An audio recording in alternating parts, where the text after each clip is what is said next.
minutes. Roll call. Roll call, yep. Mayor Parrish.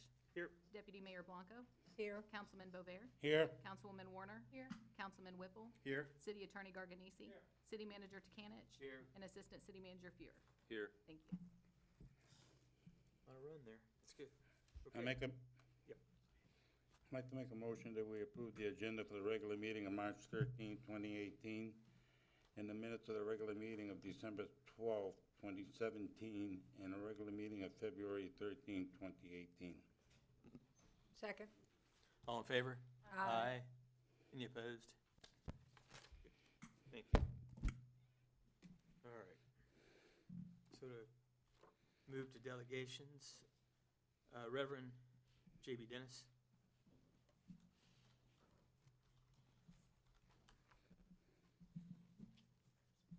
How you doing, Rev? Good evening, everyone. Good. I'm here tonight to make a petition to the city council for the removal of the city manager and his assistant for dereliction of duty, violating public trust, dishonest, and untruthful conduct. It has been over a year now, and there has been no date set for the Center for Public Safety to do a workshop open to the public concerning the Citizen Review Board. It is self-evident that stalling will continue and untruthful statements will be rendered. If I call for an update, if we can't get no new laws, we're gonna make an attempt to get new lawmakers. In 45 days from the date, the National Action Network intends to take legal action against this government for not doing what they claim they're gonna do. We requested a workshop over a year ago, and we have the minutes that says you have no time, there's no special time, excuse me, but over a year is outrageous.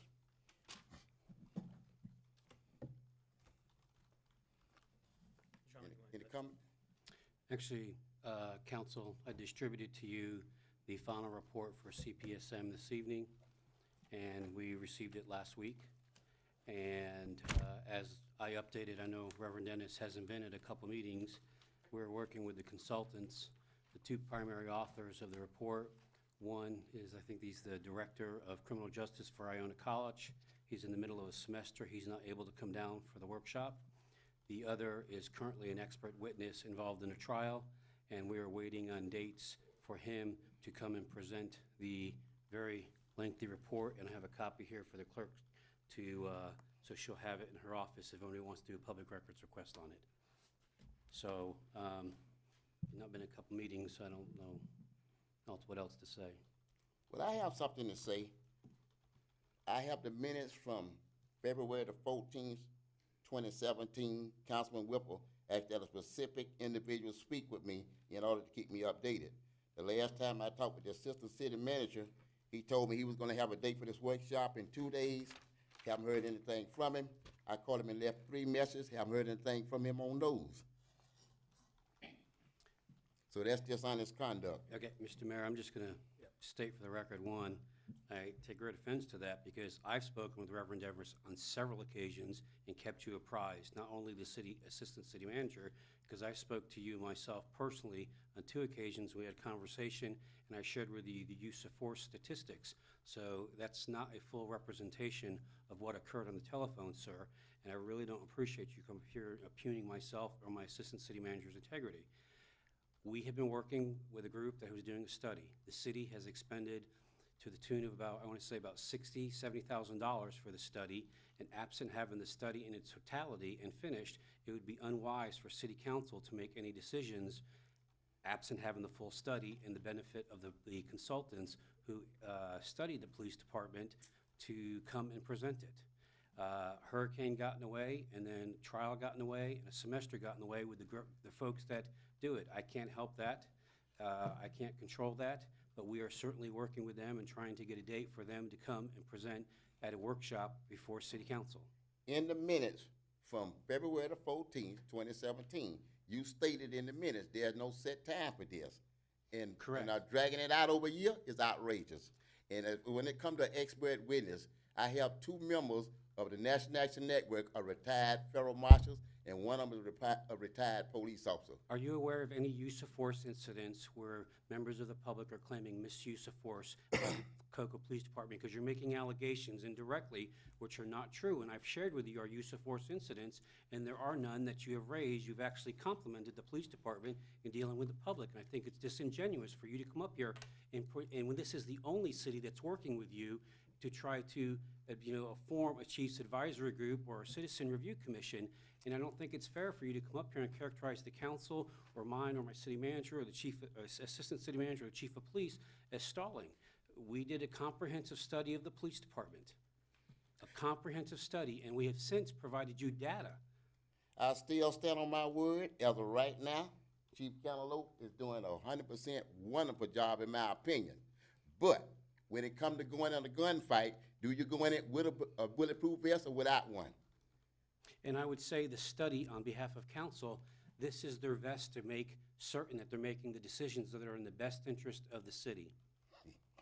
The best interest of the city in every county and state is accountability. The community everywhere in all 50 states is fed up with the police investigating themselves. I know you heard about the case we got in Titusville. Okay, that's So we are- Titusville, sir. Again, Okay, do you have but, any yeah. issues with the city of Cocoa in all fairness? Yes, I do. You've been dragging out this here workshop. It's outrageous that it's been taking Do you place have over a any year issues now. with the conduct of our officers in the city? I sure don't, and we don't Okay, intend to thank you. have none.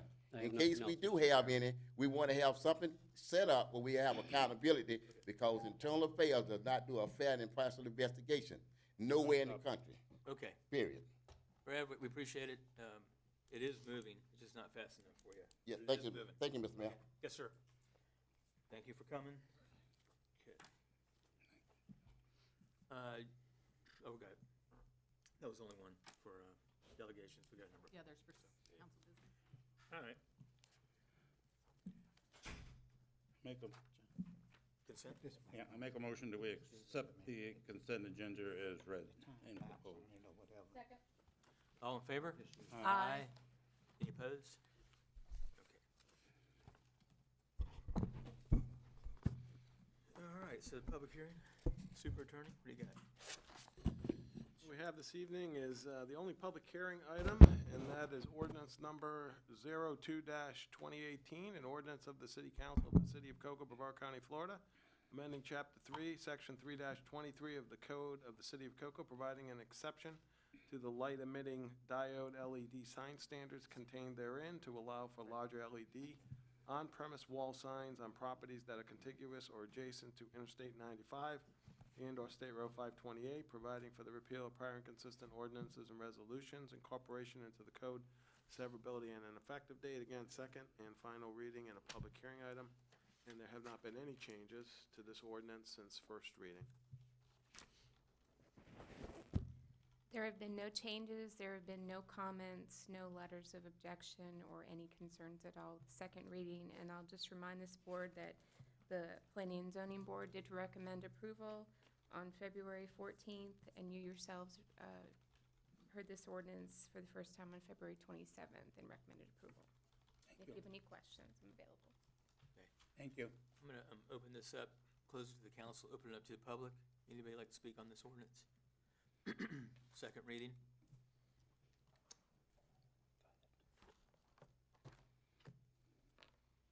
Okay, close it to the public, bring it back to council. What do you want to do? Motion to approve. Second. Okay, all in favor? Aye. Any opposed? Okay. Very good. All right. Terry? Yep. This item is asking council to approve a resolution to commit funds in the general fund balance to increase the stabilization reserve for FY 2018. This item is based on operating expenditures in the general fund. Our reserve policy says you will have 9.5 million or 33% of our operating expenditures in the general fund. We've slightly exceeded that this year by $311,746. Thus, we need to increase the fund balance for committed. I'm here for questions. The items of increase for the last year. Yes, At it's three. based on 2017 audited numbers. Okay. Are those items identified in the information that we received for the upcoming budget? It's not specific to any item. It's overall operating expenditures in the general fund. So there is a line item in here that talks about operating general fund. I'll have Debbie point that out to her when she comes up. But it's not specific to any one item. It's overall expenditures in the general fund for operating only. General funds, does General fund only. does it encompass capital as well? No, it's operating only. Operating, okay, thank you. Motion to approve. Second. All in favor? Aye. Any opposed? Okay, motion carries 5-0.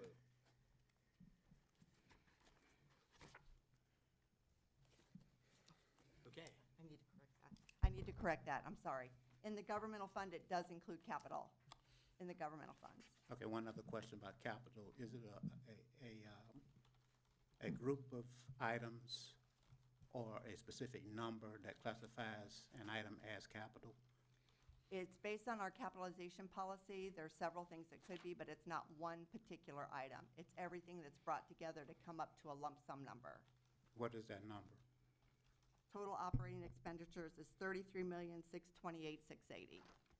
And you can find it on page 44 of your CAFR. Thank you.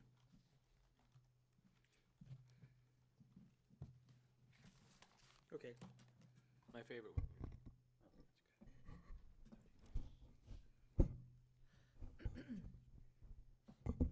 Ready for Debbie? Yeah, Debbie, are you doing this one? Of course. Of course. Did I hear a motion for that one? I'm sorry. Yeah. Yeah, Yeah. we did it, yeah. She back. Good evening. You want me to kick it off? or- Yep. Okay, all right. So, I'm Debbie Good. I'm a partner with Carr Riggs and Ingram, your independent CPA audit firm. And you have received a copy of the city's September 30th, 2017 audited financial statements. I would like to inform you that you have a clean audit opinion, which is unmodified, which means everything's accurately stated in accordance with generally accepted accounting principles. I don't want to flip too much into the binder, but I want to just point out a few things to you. And the total expenditures for the operating fund on page 44 that Terry was talking about, you can see is $33,628,680 on the general fund column, total expenditures. And, you know, if you look at page 43, you can see that you have unassigned fund balance of about 10 million. You have assigned fund balance, which is in the footnotes of 11.6, what you've assigned money for, and that's council assigned. And then you have committed, which is where your stabilization funds are. That's on page 43. And again, there's more detail in the footnotes that break all that down for you.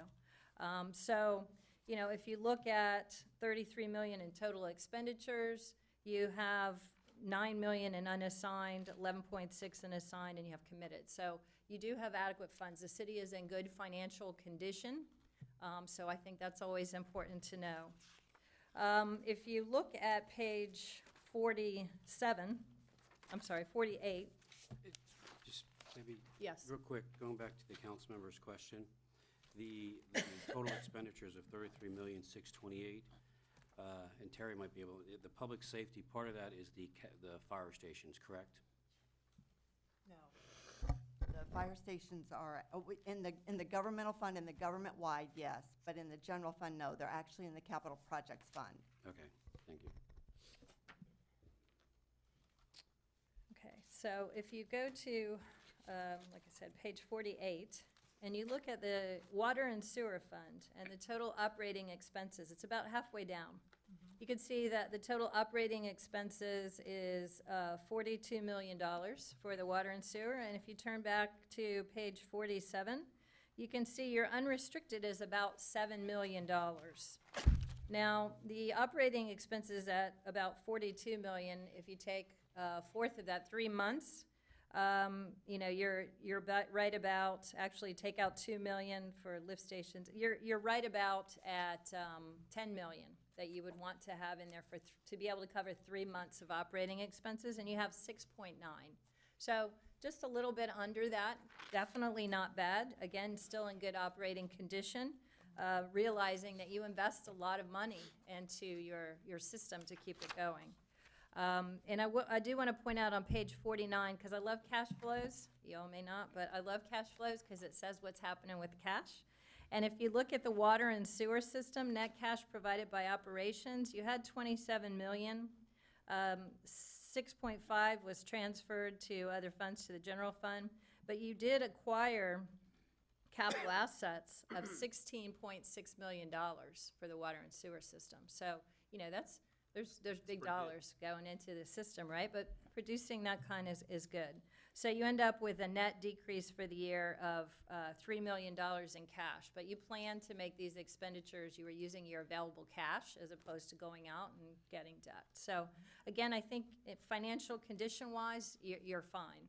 Just those are numbers that we usually look at when we do the audit. The other thing is your internal service funds. Those are looking good too. What I look for internal service funds is normally for those to break even. And you are at about 1.1 million, so that's good. We don't want to be in the negative on internal service funds because that's where you're collecting money from all your other funds to fund your insurance and your workers' comp, things like that. So you're looking good there too. There is a lot of information in here to definitely look at. There is a new standard that was implemented this year on page 115. It's tax abatement. This was a new standard that required that tax abatements be disclosed at a certain level. And that's what you see on page 115 and 116 is tax abatements that you have in place right now. You also have in here your funding for your police and your firefighters program on 122 and 123.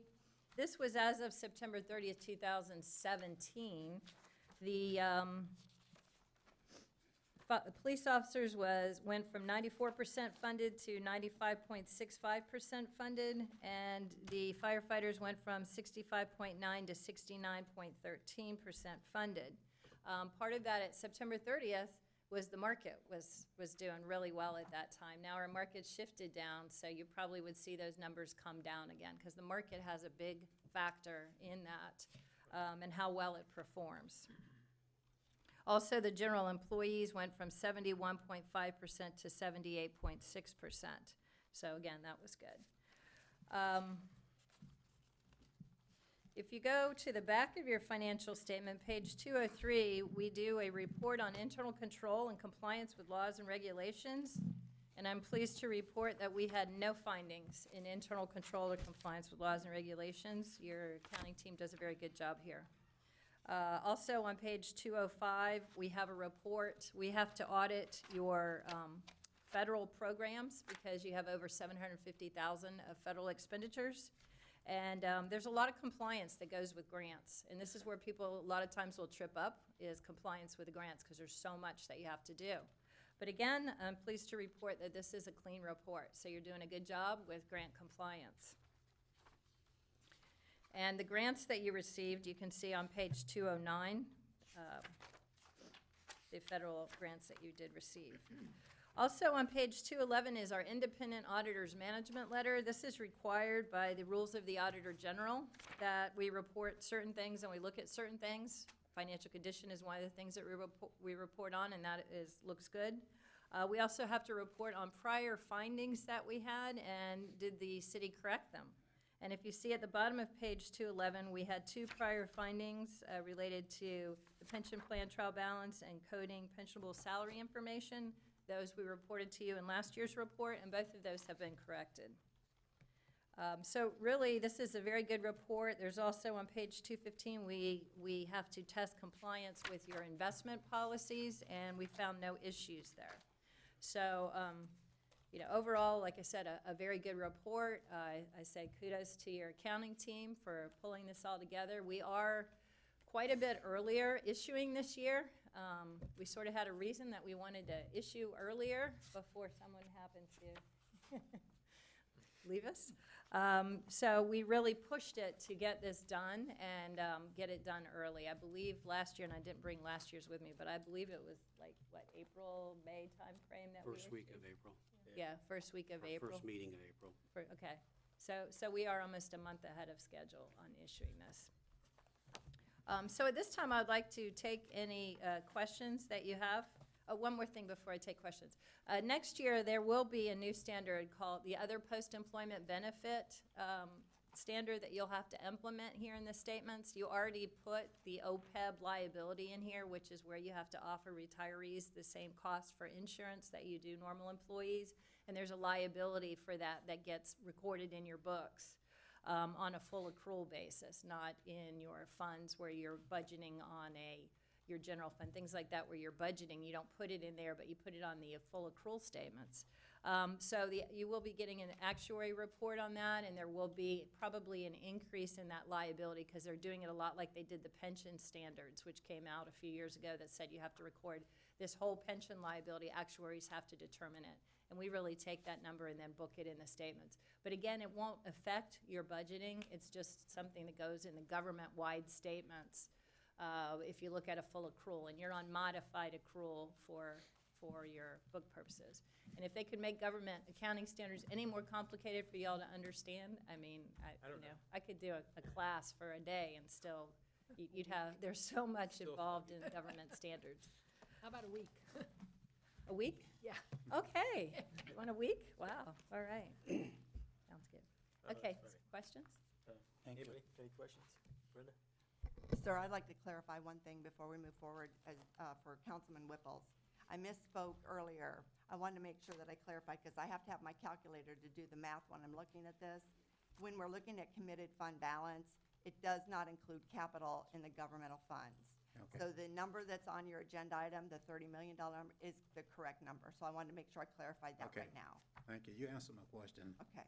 All right. I have a question for you. Yes. How long has CRI been working with the city of Cocoa as CPAs and advisors? Quite a few years. I don't have that exact number. We've actually been working in, as Carr, Riggs and Ingram, we've been that organization for 7 years now. Carr, Riggs and Ingram is a regional CPA firm that goes over to Texas and all the way up to Tennessee.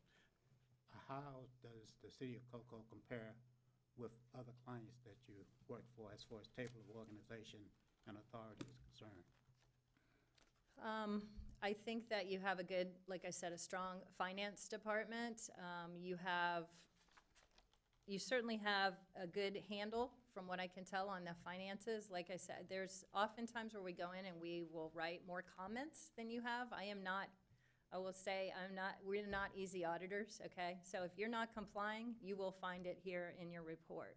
So I feel very confident that your accounting department is doing a very good job, that you're financially sound. I don't get into decisions of operations. That's not my job. But from a financial standpoint, I feel like financially you're doing a real good job. I've met with your city manager and finance director. We have an exit conference. We talk through the finances. I feel like your city manager has, and certainly finance director, has a very good understanding of the finances and how everything works, and controls are in place here. So I believe that you are in good condition here. And I will add, too, that I'm the partner on the job, so while I do come out and review it, I have another partner, Christine, who also does a lot of the work, and we have auditors that come in the field. So they really are doing a lot of the work, and we change those auditors up. So sometimes we get different things that come up. You can ask the city, sometimes, and we change what we look at all the time. We're always trying to do different things, see if there's any other issues in other areas. We are growing in responsibility for our water service. Yes. And I don't want to speak too much about where we're headed, It's okay, it's good. even though there are milestones that has been created that we're trying to reach. And in Orlando, I think they have a regional water department or supply for the citizens over there. Correct me, someone, if I'm wrong. It's a utility commission. Utility commission, and we don't have that here. And we don't want it. I'm trying to figure out whether we do want it or not. Should we take a look at the revenue producing department for our water department, as far as reporting mechanisms are concerned, and the revenue that's removed from the water department to our general funds on occasions? Are there any difficulties with that happening? Well- As we, go forward? The utility system's all reported under the, actually under the business type activities. It breaks it down by water and sewer system, and then non-major, which is the sewer, or stormwater system. In our rate-making process, this is really a question outside of here, but we can have an offline conversation about the nuances between Utilities Authority, Utilities Commission versus the City Council, having the responsibility of dictating policy for the Utilities Department. But in our rate-making process, there is a built into our, we don't take money on occasion. We receive an allocation for services that the city provides to the utility that the utility would otherwise have to employ their own individuals. Like, you see, they have the director, they have, the finance, they have HR, the billing. We Yes. provide those, but then we also do receive the rate on return that's built into our rate model. And it's also consistent with the bond covenants that were set up, previously. Actually, we changed it to make, I think in talking with all of council, for those, it probably goes back a couple years to where it used to be previously as the city would estimate, we'll just say X million dollars that they would receive from the utility system. And then at the end of the year, once the CAFR was done and you had a determination of what the total amount that was available in excess of, the expenditures or expenses is, the city would get the first 2 million, the utility system would get the next 2 million, that's the basis, but at the end of the year, then they split 50-50.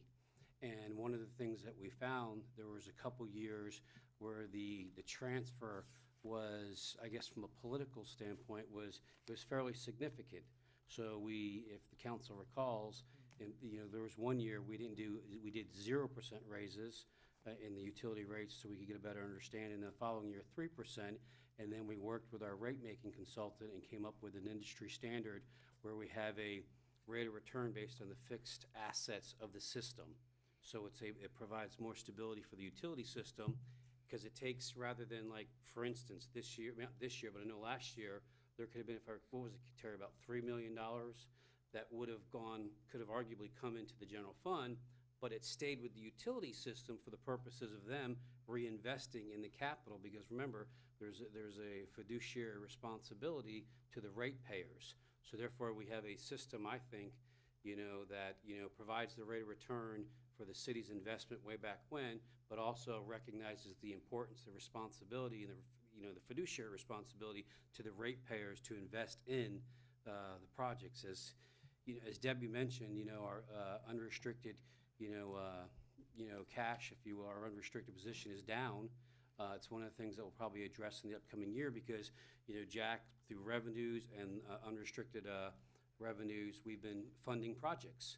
The Burton model has shown us, in my 5 years as city manager, we should have gone out to debt twice. We have not done that. This year, we're going to have to go out to debt, and we'll use the revenues to get the reserves, if you will, back up to the point. We like 4 to 6 months, rather than the 2 months that Debbie's talking about. 4 to 6 months is, especially for an operation that's valued at about $250 million. So we want to get back to that point. So we are already, matter of fact, tomorrow we have a meeting with our financial advisor to talk about 3 things as it relates to the utility system. One, an advanced refunding on our 2009B funds, advanced refunding on our BABS funds, as well as looking at new money that Jack needs to start projects, by July. Because you have time, certain periods by which if you go out and borrow that money, it's 85%, 85% within 3 years you have to spend those funds. So we can certainly talk about, Yeah. individually or. Okay. But that's why I brought it up. Is there a way that we can do things better that would help us as far as, efficiency is concerned.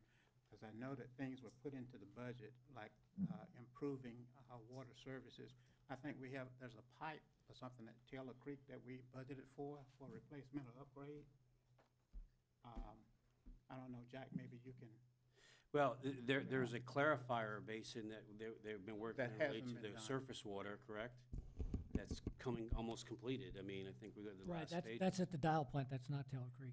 But okay, that's, it's at the Dow. it's it's related to servicing surface surface water. water though, yes. So that's why we're going out for additional funds to complete some of these projects. Well- No, sir, we're going out for additional funds because as the city manager summarized, we've, over the last, say, 5 or 6 years, we've spent over $30 million in cash from the fund balance that we've been collecting over time because of the rate increases and the things that we were planning to do on our CIP that's been approved.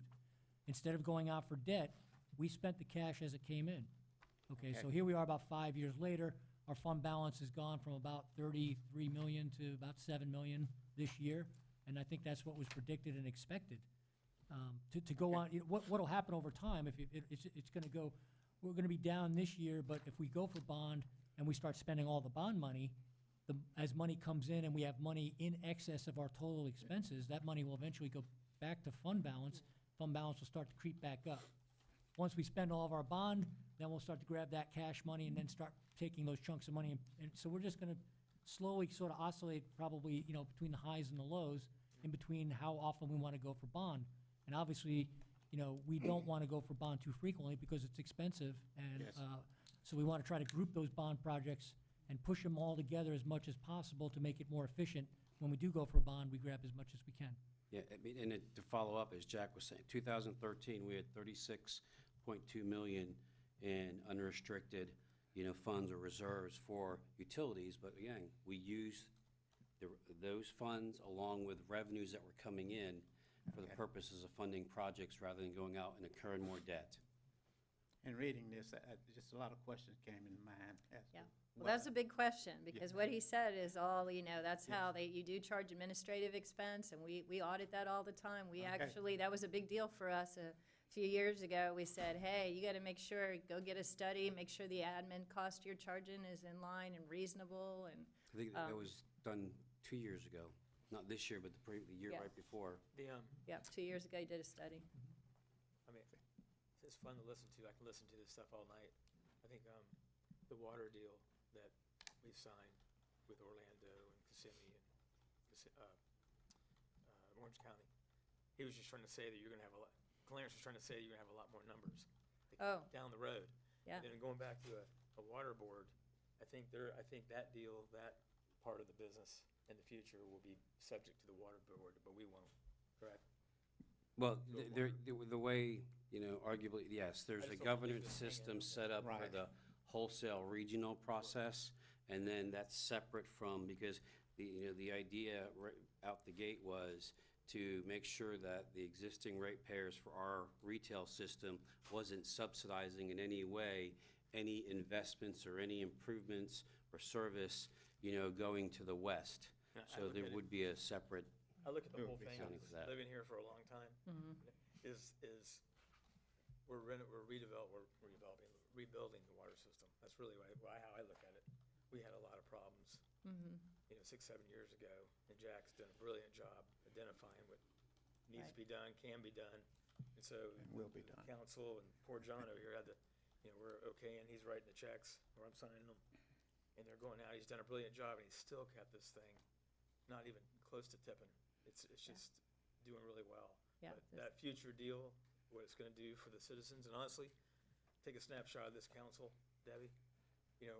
The lease, the 2043 lease for, our water lease would have been up, is, forget the details, is gone.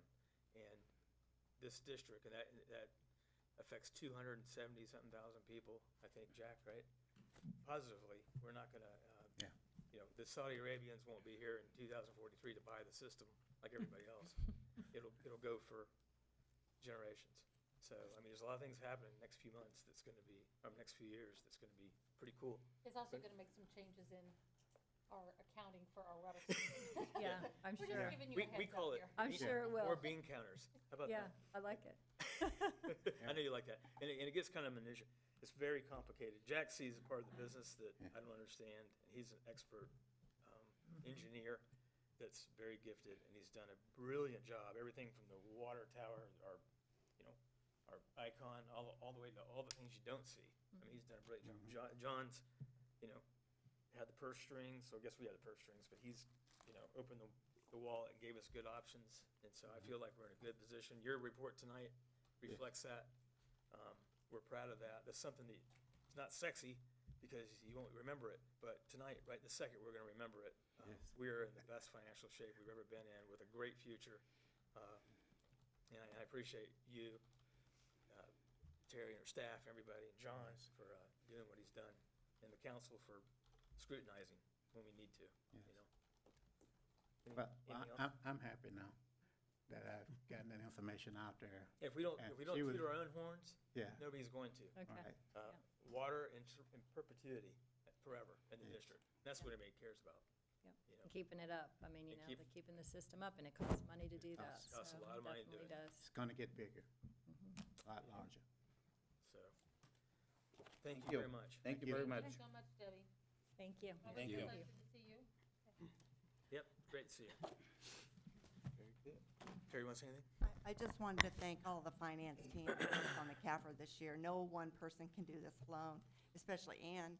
She was the audit lead this year and last year, and so she was one that was responsible for being the liaison between the auditors this year. So thanks to everybody that helped with the CAFR this year. I'm speaking for the whole council and the city manager. We all keep one of a set of this, the CAFR, next to our bed to read it, I think Well, it's- it does help. You get a few I pages, also think and it's you go- important to, It's good, though, really is. Mr. Mayor and Council, to recall and point out, and I'm certain that they'll rise to the same level again this year, but if you recall last year, or last year, that the city, I'm trying to go to the page, and it's represented in the CAFR for the first time in 17 years, from the GFOA, the Certificate of Achievement for Excellence in Financial Reporting. So kudos to Terry and her staff, because, again, first time in, I think it was 17 years, and so obviously we'll submit again for this year, with this CAFR, but they do an amazing job, all of them. Well, it keeps everything running. Yep. Appreciate it, John. Okay. Do we vote on this one? We have to make a motion on that, John? Accept it. Just to accept it. Okay. Okay, Make a motion that we accept the CAFR as presented. second. All in favor? Aye. Any opposed? Motion carries 5-0. Great job. Big deal. Okay. Karen? Good evening. Requesting the approval of changes to this item for change in date and times of this event. It came to you before with a different date, so it's now from March, it was previously April 1st, and it's now March 30th. That's Motion to approve. I'd like to discuss it first. That's a Friday night, they're gonna close Harrison Street from Delanoye to River's Edge on Friday night. That's for the From the street, busiest time of the night, I believe it's, where did I see that time? there's a larger street closing for the Yeah, party from 3 to PM 12 to 3 midnight. PM to 12 Mhm. AM. Right. And then the actual race is from 6 PM to 3:30, to 8:30 PM. And it has, I know, in the first year that they did this, there was some concerns because it was Good Friday, and they have coordinated with First Baptist of Cocoa to make sure that there's no, Problems last yes, so. night. And once you see that race, you won't ever forget it. Yeah. Oh, yeah. fun, Maybe it's some fun. of the participants would like to forget it. All right. Okay, I'm done. I made the motion already, Mr. Mayor, so Oh. we just need a second. You have a second? Second. Okay, all in favor? Aye. Any opposed? Okay. Don was getting testy on that. Getting testy. Oh, no, it's Friday night. I'm joining it. That's a good- anyhow. That's a good event. We're good. Okay. So, Chief? Thank you, Mr. Mayor. Asking council to approve a code enforcement lien reduction request in the amount of $2,000 as recommended by the code board for the property located at 502 Boulevard Ave. The Code Enforcement Board held a public hearing on July 21st, 2016, which time the board found the owner, Thomas and Alice Mandros and Sinatra Tina Kinos, in violation of the following protective treatment. As ordered by the board, the fine ran at $150 per day from August 10th, 2016 until compliance was achieved and documented on December 15th, 2017. Total amount of lien was $73,800. The Okay. Code Board, at its regular meeting on February 15th, 2018, recommended that the fine be reduced to $2,000. And the recommendation is to approve a code enforcement lien reduction request in the amount of $2,000 as recommended by the Code Board for the property located at 502 Bavard Ave. Motion to accept Well, I Cody's got recommendation. I got somebody here, so to Okay. speak. Jay? Yes.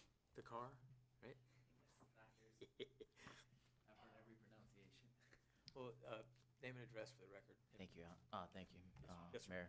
My name is Jay Thacker. I'm an attorney with Cantwell & Goldman. I represent Ms. Mandros on this lien reduction matter.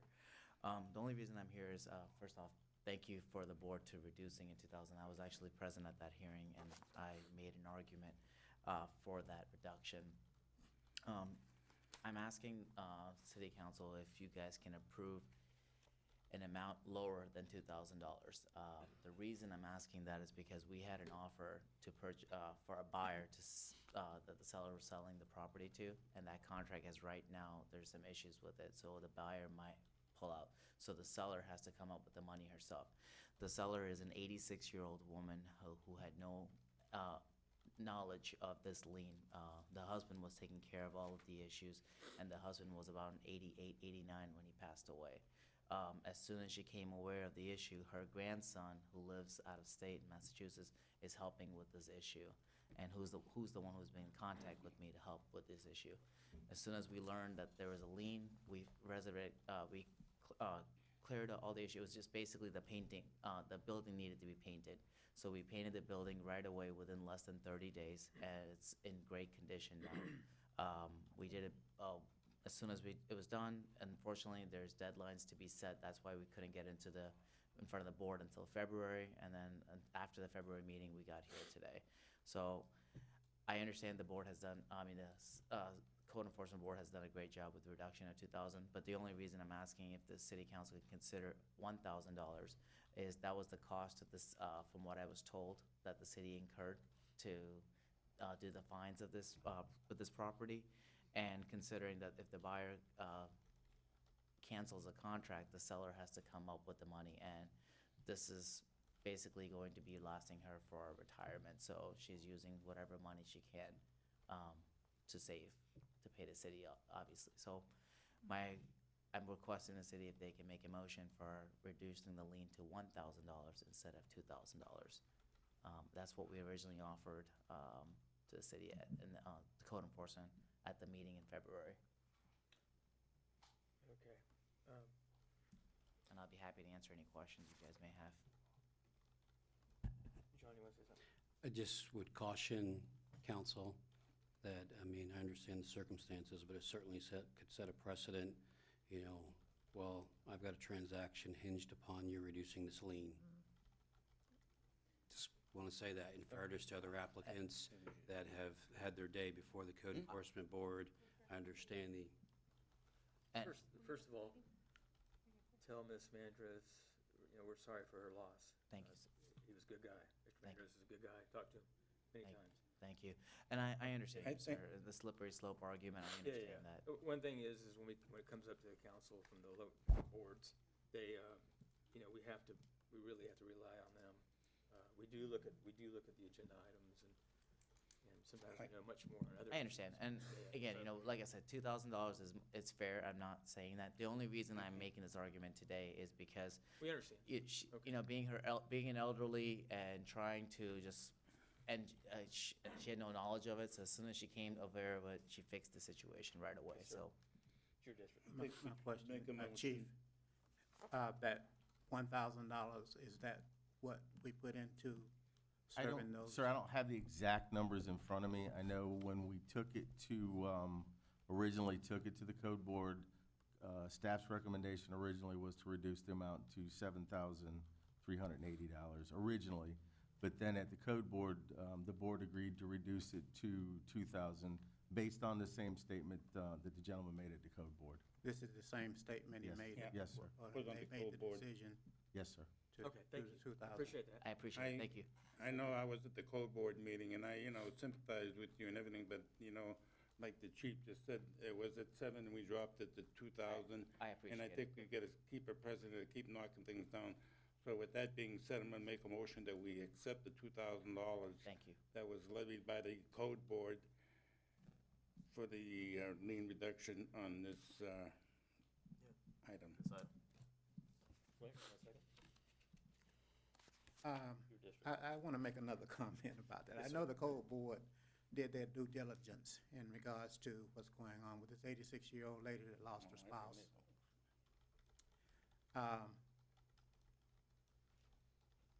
What about us making $500 instead of $1,000?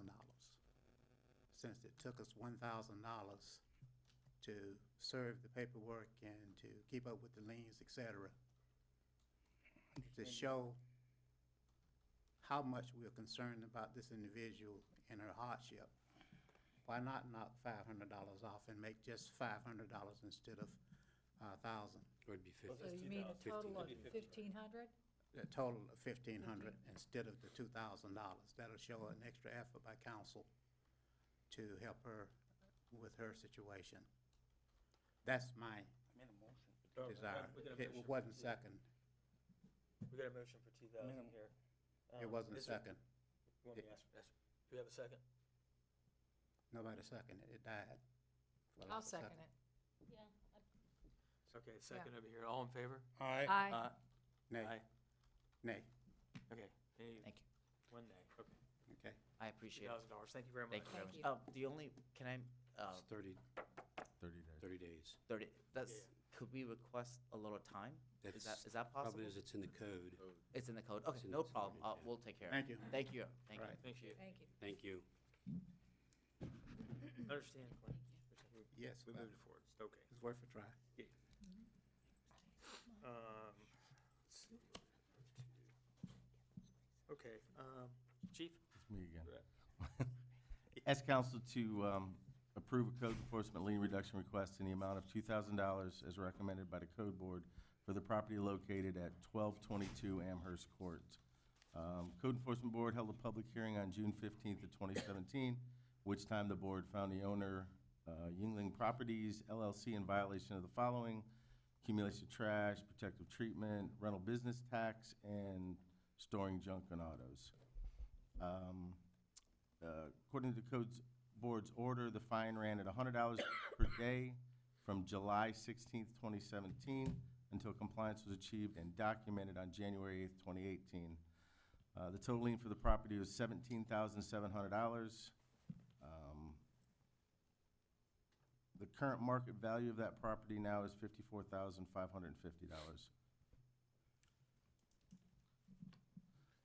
The Code Enforcement Board, at its regular meeting on February 15th, 2018, again recommended that the lien be reduced to $2,000.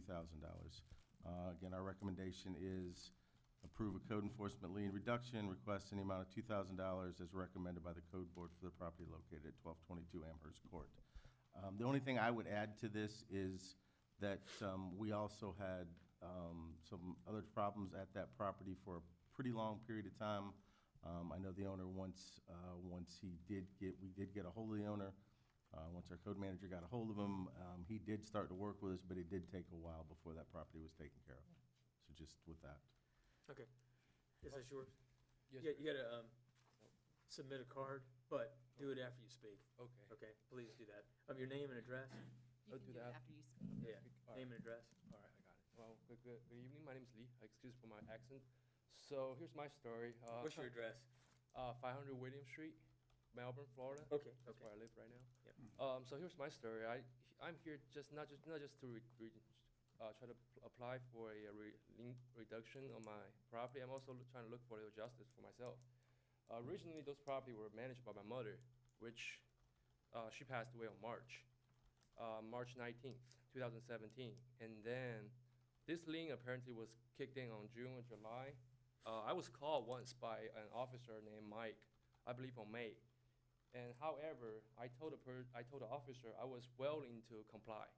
I said, I was at work, so I told him, please give me a call back a week later, because also the tenant was a Section 8 tenant. She was live on housing assistance. I told the officer I need a solid reason just to evict her.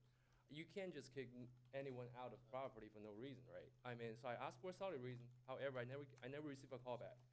And so I thought it was fine, so I let go of it.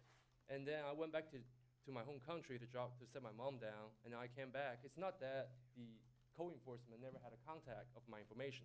Apparently they do. They just never try to make an effort to reach out to me. Because by September, once I come back from my homeland, I received a letter from the code enforcement saying there was a lien against the house. I was in shock. So I took my immediate action. I evicted the tenant as soon as possible. And then I also fix up all the, well, at least recover the property back to the code compliances. And I mean, how would you expect me to correct everything when my mom passed away in 3 months? Do you really expect me to go on Brevard County website and update the address and without actually notifying me there was a lien? Nobody ever called me. Nobody ever tell me anything. My mother passed away in 3 months. You expect me to go? I was busy with everything. I work a full-time job. I took over whatever my mom left. I work 2 full-time jobs.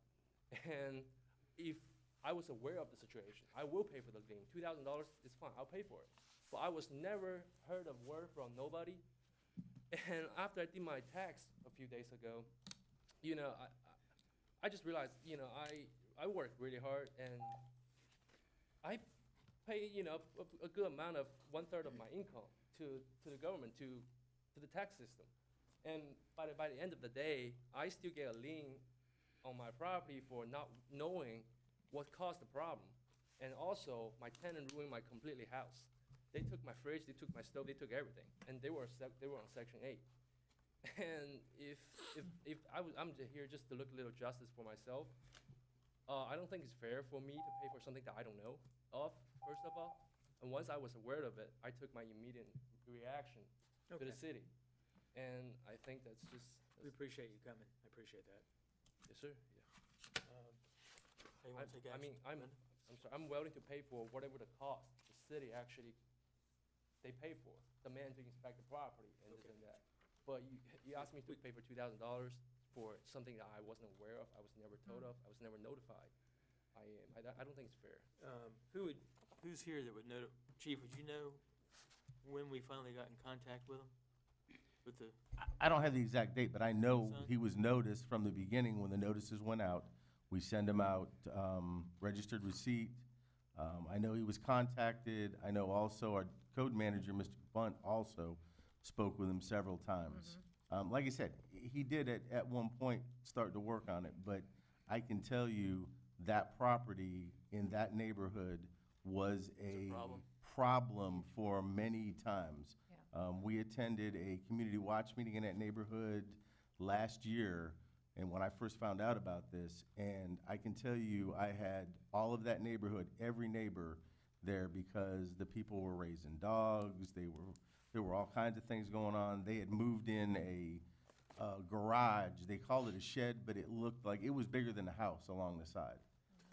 There was just all kinds of properties in that neighborhood, all kinds of traffic.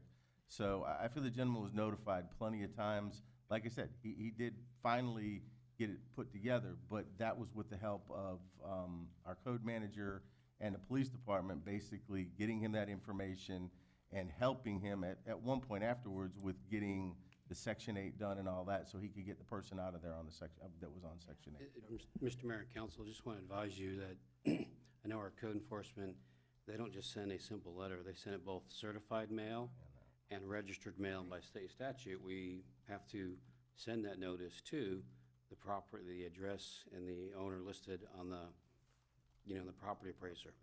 We can't deviate, just if somebody calls up and, it's. I'm sorry, may I speak? Like I Well, said. I can't. I gave you your 3 minutes. You can't. I'm sorry. I appreciate you coming up. I was just saying, so it goes out registered mail or certified mail and then regular mail, regular mail.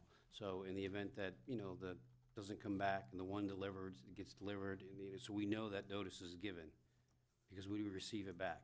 And I personally had neighbors that lived on that particular street contact me and complain about the activity that was happening in the property. And I spoke to Dennis Bunt, the code manager, on several occasions about that property. Spoke to Chief Cantaloupe on several occasions about that property. And Dennis assured me that he was working with the owner of the property, trying to get the issues resolved. Okay. Brenda? Just one question of the, Yeah. when did your mother pass away? March This- 19th, This past March? 2017. No, yes, ma'am. 2017. Says, So the address on Brevard, I'm sorry, may I? On Brevard website was something I was never aware of, sir. I mean, you can say you have sent out mails, but where's the receipt of the actual receipt that I signed? You can, That's why we sent out two. We sent out regular mail, and we sent out certified, because many times we find when somebody receives a certified letter from the city that says code enforcement, they won't accept it. And if the regular mail comes back and it says unable to deliver, then we know that person didn't receive it. okay. That's how we We're gonna take action on this. I make a motion to approve the recommendation by the code board. Second. All in favor? Aye. Any opposed? Shoot off. Thank you. Thank you for coming. Thank you for coming. And you're right about paying too much money in taxes. I have to agree with you. I think we all agree. All right. Okay, Chief, got it. Next. I promise this is the last one. Ask council to approve a code enforcement lien reduction agreement between the City of Cocoa and Richard L. Taylor, which conditionally provides a reduction of the code enforcement liens associated with 1315 South Lakemont Drive to $3,950, providing that the owner agrees to and complies with the conditions set forth in the agreement. In this case, city was approached by Mr. Taylor, current property owner at 1315 South Lakemont Drive, who is requesting a lien reduction. The city currently has one code lien relating to the above-mentioned properties totaling $34,490. The current combined market value of the property is $35,830. The code board has recommended approval, and staff is requesting the city council to approve lien reduction agreement, which will reduce the lien to $3,950 based upon compliance with the lien reduction agreement. And again, a recommendation from the code board was to accept the approved attached code enforcement lien reduction agreement. And then our recommendation again is the lien reduction agreement between the City of Cocoa and Richard L. Taylor, which conditionally provides, again, for the reduction of the code enforcement liens associated with 1315 South Lakemont Drive to $3,950. And again, this was, just so council knows, this was an agreement that was drafted by the city attorney between the city and Mr. Taylor. Are you Richard? I am. Name and address for the record. Richard Taylor, 1034 Jacaranda Circle, Rockledge, Florida. And I thank you very much for the opportunity to come before this board this evening. When I bought the home, I didn't realize at the time that it was being foreclosed on by the City of Cocoa at the same time as I was purchasing it because of this lien, and I had no idea, and the title company failed to find that. So the title company is the one that's going to be liable for what comes out of this. But in the interim, I've been working very diligently on rebuilding this home and getting it repaired. We've completely tore out the whole inside of it, took out all the electrical, the plumbing, everything, all of the drywall, and there was a lot of rotted wood which has been replaced. The electrical system is close to being a rough-in condition. The plumbing is almost roughed in. The air conditioning they're working on now, and we're making substantial strides in getting this home repaired.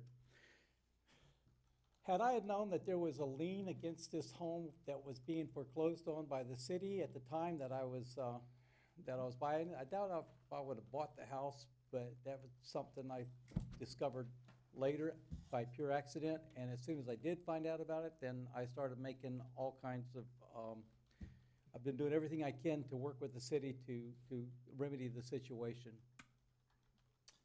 Okay. John, what's the policy for the title companies when they contact the city to discover there's a lien on the property? Actually, Right, exactly. they, Utility lien, yeah. they search the public record, because we actually, through a service, we file all our liens with the clerk of court, but we do it through a service. So it's just any title search, it should come up. It should come up, Yes. correct. So, I mean, he's correct in his statement that the title company probably Right, will be allowed. The title company's gonna have to pay this $39.50, correct? If council agrees to enter into the conditional reduction agreement, that would be more likely he'd be able to have a claim against the title company. Yeah, I'm not an attorney, so I don't wanna. Okay, I make a motion that we accept the $39.50 as recommended by the code board. Second. All in favor? Aye. Any opposed? Okay. Well, I certainly appreciate your time, and thank you very much for the Thank you, sir, for consideration. coming. Thank Y'all you. have a good evening. Thank you. Yes, Richard, thank you. Thank you for coming. Is that the right thing? Okay. Jack? Yes, sir. Yeah. Oh, yeah, thank you. Forgot to ask. You're right. Pardon me, may I address the board one more time? I'm sorry. Who is responsible for contacting the title company? Would that be my responsibility, the city contact? I will. You No, have to you. make a claim with the title. Yeah. Okay, thank you. Pardon? Okay, that's over here. Thank you. Thank you.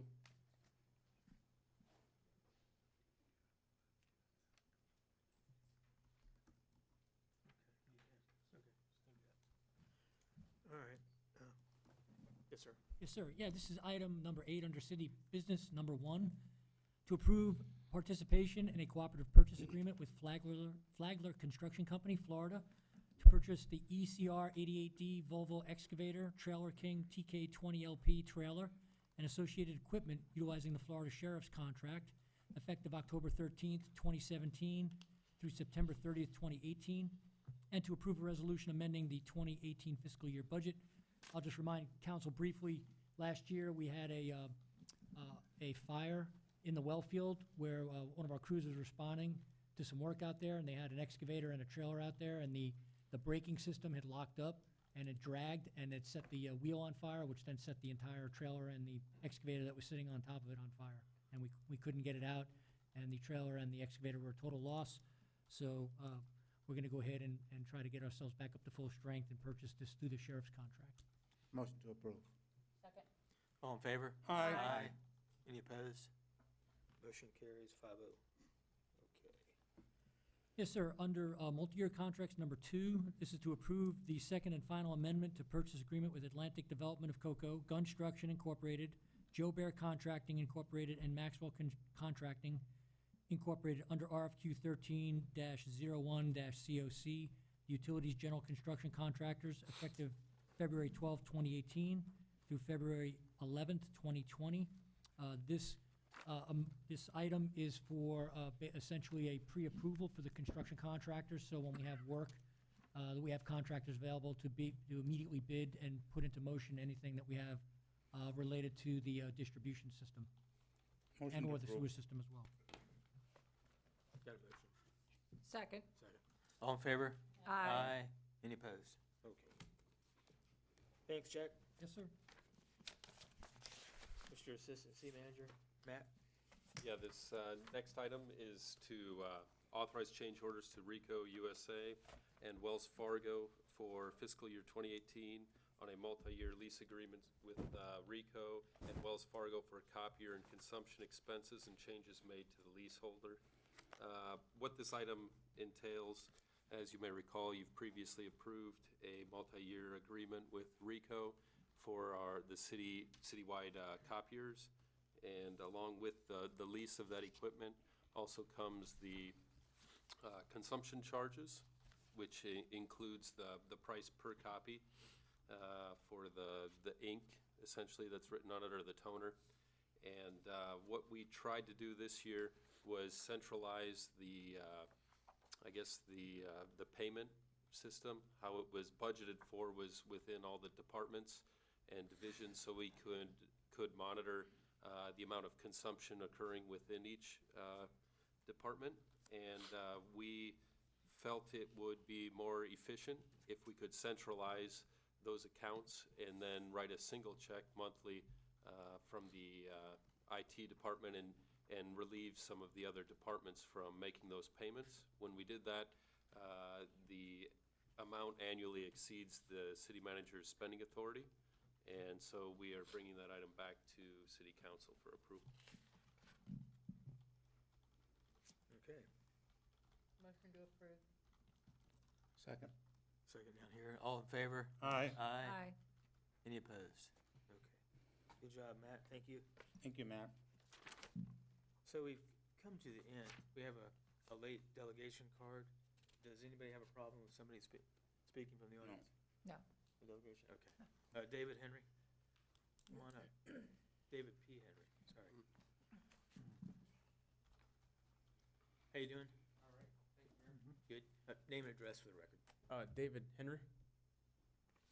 Okay, so. Address, if you could. Oh, 923 School Street. I'm a student at Eastern Florida State, and now I'm attending the one in Melbourne campus. So I did contact Councilman Whipple, correct? And Ms. Warner knows about the proclamation request. It's for Parental Alienation Awareness Month for the month of April. I've had more state legislative support ever since the shooting in Broward.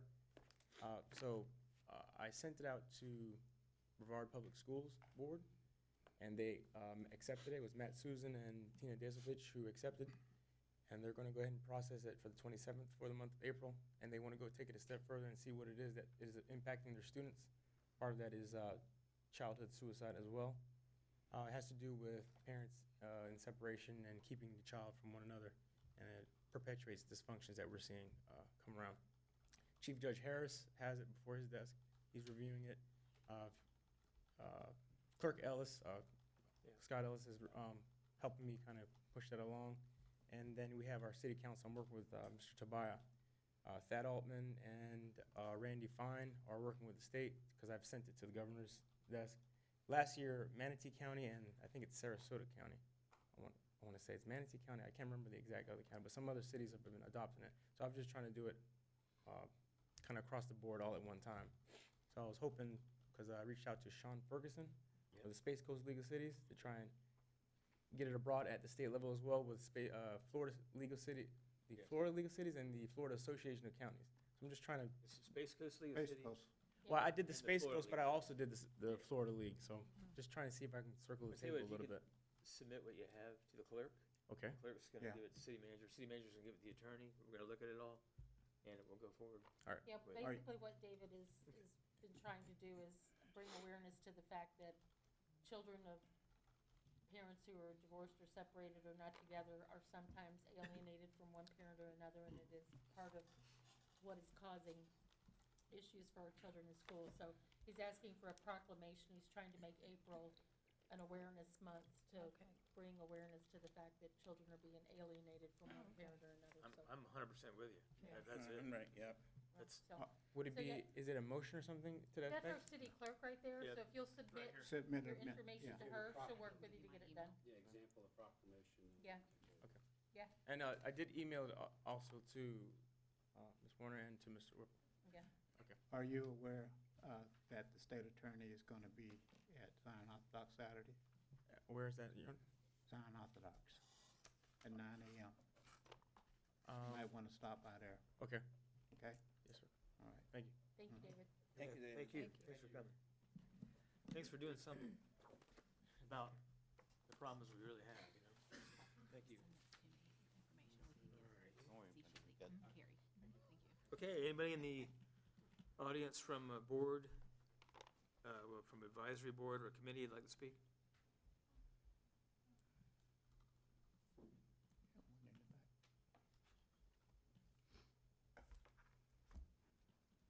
Good evening. Didn't see you back there. Hi, Lorraine Koss, 2115 North Indian River Drive. And thank you for the appointment of the Sustainability Advisory Committee. Took about a year. Well, that was my point. That's all I wanted to say, was that I got a letter from Carrie today that it's going to be a while, and I know there's a lot on everybody's plate, and you have to coordinate with the lawyer's time, but it has been a year. So just wanted to remind everybody that we're very eager to get started, making the city more resilient and sustainable for the future. Great. Thank you. Thank you. Thank you. Yep. And CapMed is getting out of the hospital tomorrow. He'll be home, or he'll be here tonight, you know. So Ed, get better. So we're gonna move on to the city administration. Ed? Yes, sir, two items. First item, everyone's probably seen the crane downtown on Church Street. They are installing the baffle box, next generation baffle box, which was partially funded through a grant from St. John's. This baffle box will treat basically the south end of the city all the way out to US 1. It's a 60-inch pipe, so it's a huge pipe. Wow. A lot of water goes through it, and it will remove trash, floatables, and also nutrients. So that's going to help the river water quality, and we're very excited. It's a huge box, a big project. So hopefully It needed it, because I remember walking by there last year and saw the road would crack whenever we have a lot of rain. Right. Meaning it was, expanding. This will also catch, if there's a oil spill in the city, the baffles will catch, Yeah. any diesel or anything that could get in the river. So Yeah, good. make us a little more proactive on water quality. The second thing I wanted to bring up, the city received an email from Waste Management. As everyone knows, Waste Management picks up three major types of waste. They pick up your garbage, your refuge, they pick up your green waste, and they pick up your recycling. Lately, they've been picking up your wood fences if you put them out. They've been doing that as a nice extra service, and right now that demand has gotten so large for wood. Wood is considered construction and demolition debris. It's not green waste, and right now they're falling behind, and it's hurting their other services that they contract for. Therefore, as of the end of this month, they will not be picking it up unless you make special arrangements, and it will be an extra charge. So as of now, if the customer has called Waste Management and say, I have a fence out by the road, they will pick it up. But not for long. But not for long. Pretty soon you'll call them up, say, I'll have a fence, and they'll go, okay, we'll come out and look at it and tell you how much it is. So, Right. just to make everyone aware, fences, docks, things like that, wood is not considered green waste or any other category they pick up. It's considered construction and demolition.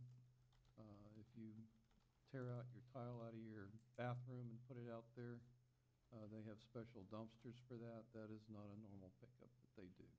So, go ahead, I'm sorry, go ahead. You want to go? No, go ahead, it's fine. My question is,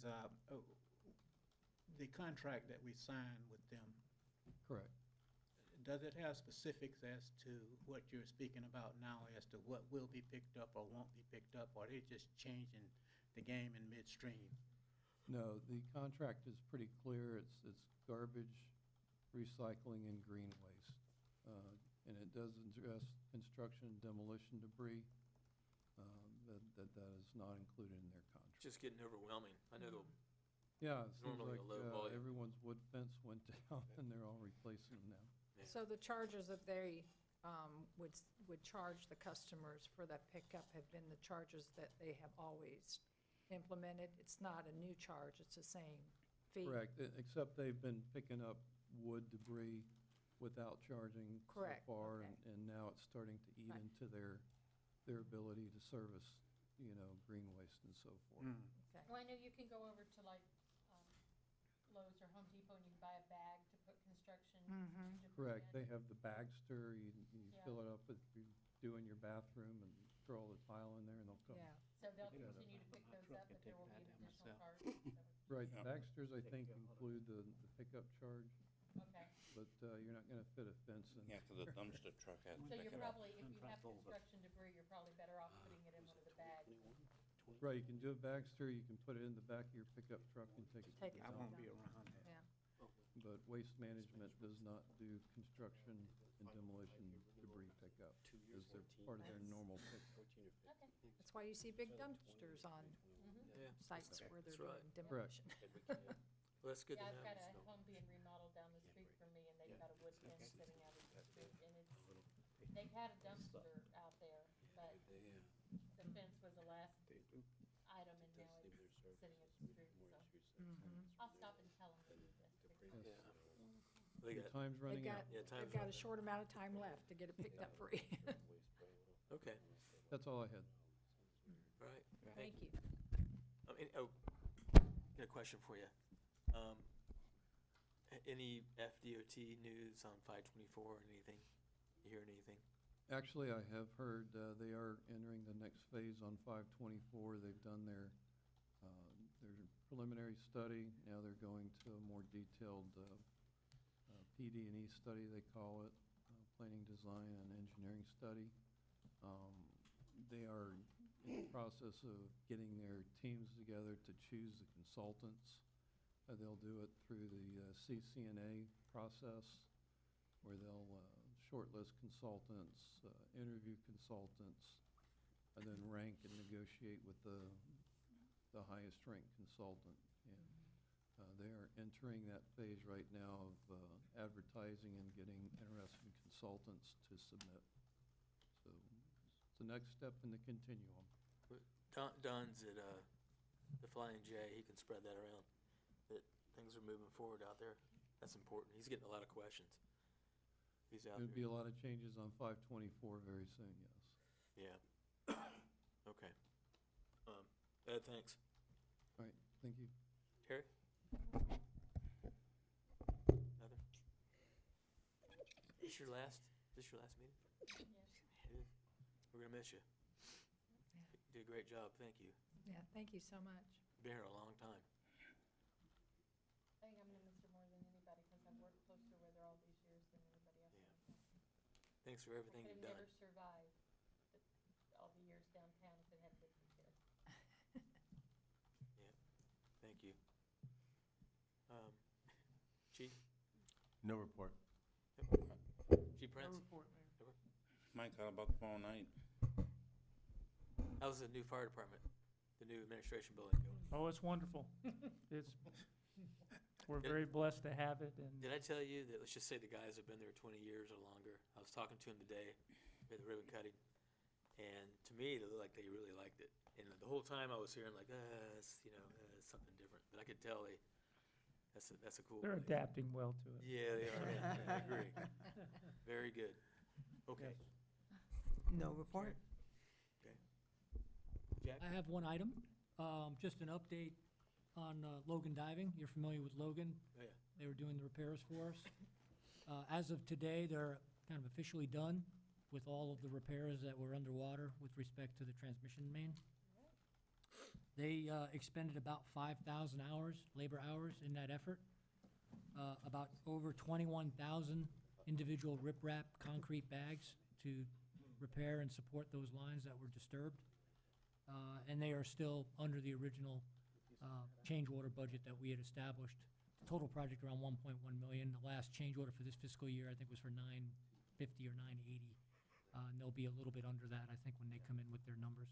So what they will do for the remainder of this week is they are going and removing some debris that was piled up in front of the outlet to the Sellers plant where we discharged to the river. There was some debris that they had dove and told us was in the way and obstructing that pipe, which was creating some backup on Indian River Drive. So they'll take care of that. So that's all I have tonight. Okay. Thank you, Jack. That's good. Yeah, thank you. Yep. No report, sir. You all right, Tammy? Yeah. Good. Carrie, you want to say anything tonight? No report. Well, come on, Carrie. All right, super attorney? No report. Okay. The assistant city manager, Matt? Yeah, I want to make you all aware, I did send out an email to you all earlier, as well as other stakeholders in the area regarding temporary closure of Provost Park.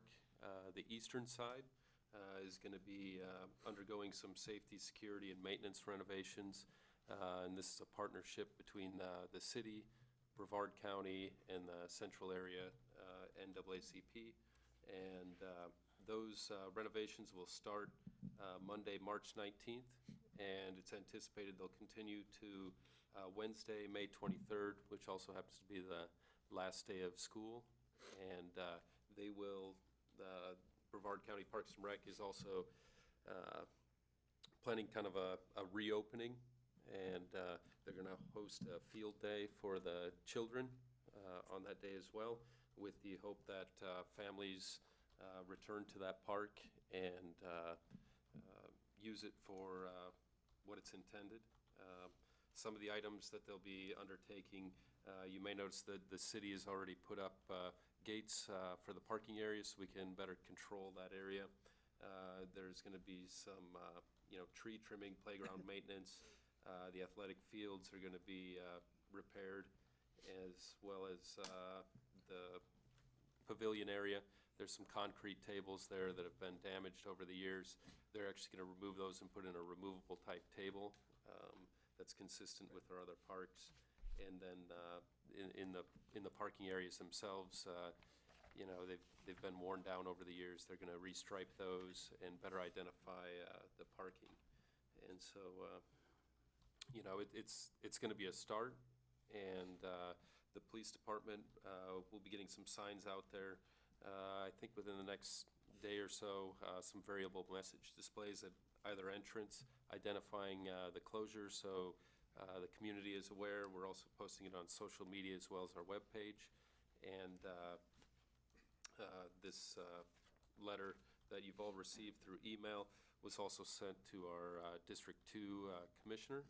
And anyone that has any questions regarding this effort, they can call me. My phone number is listed on the release. Well, I tell you what, that's great news. Can I say a couple things? Is that it? You got more?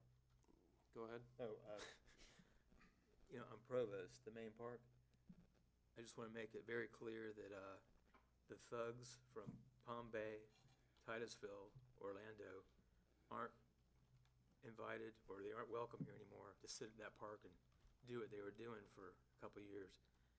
We're taking the park back. The citizens are taking the park back. The city council's taking it back. And hopefully we're going to put some cameras out there, some tag readers. And if they're dumb enough to come back, which I think some of them will be, we'll bust them and throw them in jail for a long time. I'm hopeful that the future of that park is, it could have a new Jolie Smith on it building, which would be great for the corridor and for the city. But I want to make sure that, and this is not towards city manager or anything, I just want to make sure that we don't go backwards. What a great idea to re-engineer that park. But when you drive by there, the chief knows, the chief's already busted the crap out of people there. And the people aren't even from around here. I mean, some are, but a lot aren't. It's like the meeting place, but halfway between wherever. But let's get them the heck out of this city. Let's keep lowering that crime rate. Let's, not put up with this stuff. And I hope you're with me on this.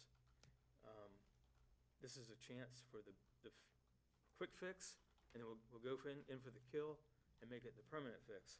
But they're no longer welcome within the city limits. And all the damage they did, I'd find out a day or a week or 2 months later. These guys did a lot of damage in Rockledge and Cocoa communities. Let's keep them the heck out of here. Great job. Got that text to the email today, and appreciate it. So it's a big deal. Okay, I feel better. And Chief, thank you for doing what you're doing. No more, you know what? We got the manpower, we got the right people, the right places. Go somewhere else. You want to ruin your life? You want to sell drugs and be a thug, be a loser? Go do it, but you're not going to do it in our city limits. And soon, you won't even be in the district, okay? You know what I'm saying? So, here we go. Anything else, Matt? I just want to congratulate Terry on her retirement. I know she's certainly done a lot for the city over her years, and I've certainly learned a fair amount from her, so I appreciate that. That's it. Yeah. That's it, thank you. John? Mr. City Manager? Yes, Mr. Mayor. Yes, Mr. Mayor. Couple items, it's about 5, sorry. First, as you know, the legislative session ended this past weekend. One job to do, pass the budget in 90 days, and they did it in 92. But, I know there was many issues which we were watching. Probably the one that kind of came at the end that was really, seemed like there was a lot of interesting maneuvers legislatively. The House had previously passed a bill, House Bill 883, on community development districts. Not a local government body, but it just, you have no control over it. And then there was an amendment that was filed on that where it added DRIs, growth management, state university land planning, and CRAs. And it passed. And the reason why is because on the Senate side, Senate Bill 1348, they passed a bill on community development districts. Well, one, I want to thank our Representative Goodson who voted in opposition of that. And then also thank Senator Huckel because, we reached out and Jerry as well, with Senator Altman and others in our area. But on the Senate side, all the CRA amendments failed trying to attach to that bill. And thus, we sat there waiting for over the weekend and nothing happened other than they finally did pass the budget. So that's good news. It just means that another year of fighting the fight, but I think But people could change the that. league, So- and the advocacy efforts across the state with, let cities work. When you're putting out legislation about whether or not cities can regulate how somebody parks in a parking space and in a parking garage, and there's just some crazy ones out there. There really were some kind of head scratchers. But, so just want to thank Senator Huckel and Representative Goodson, who represent the city of Cocoa. They were certainly in support of the city and our position as it related to the CRAs and most, pretty much home rule throughout. The second item, Mr. Mayor, and I know Councilman Whipple, we both talked about this individually, and then the mayor just brought it up. We are looking to schedule a joint meeting. Samaya is going to be working with the Diamond Square CRA and the city clerk's office to have a joint meeting between the Diamond Square CRA and the city council to discuss two things. One being the Jolie Smith Center, because we know that there's two possibilities, the existing location or Provost Park. And then the other thing is to discuss Stone Street that we discussed at the last meeting. We still are in some information gathering, trying to find alternatives. We found out one of the rabbit holes we were going down through HUD infrastructure bill, or HUD funding that was coming, they're not inclined to do infrastructure, so that kind of closed up. So we're trying to get all the information together so we can present, and then also talk about that, and then go to the Jolie Smith Center, and then have a public meeting in addition to the joint meeting between the two, policy bodies. So there's that. Good. Please do not, please take the opportunity, and if you have any questions in the informational agenda item, we did not do a presentation because I think the study speaks for itself and it would just belabor it.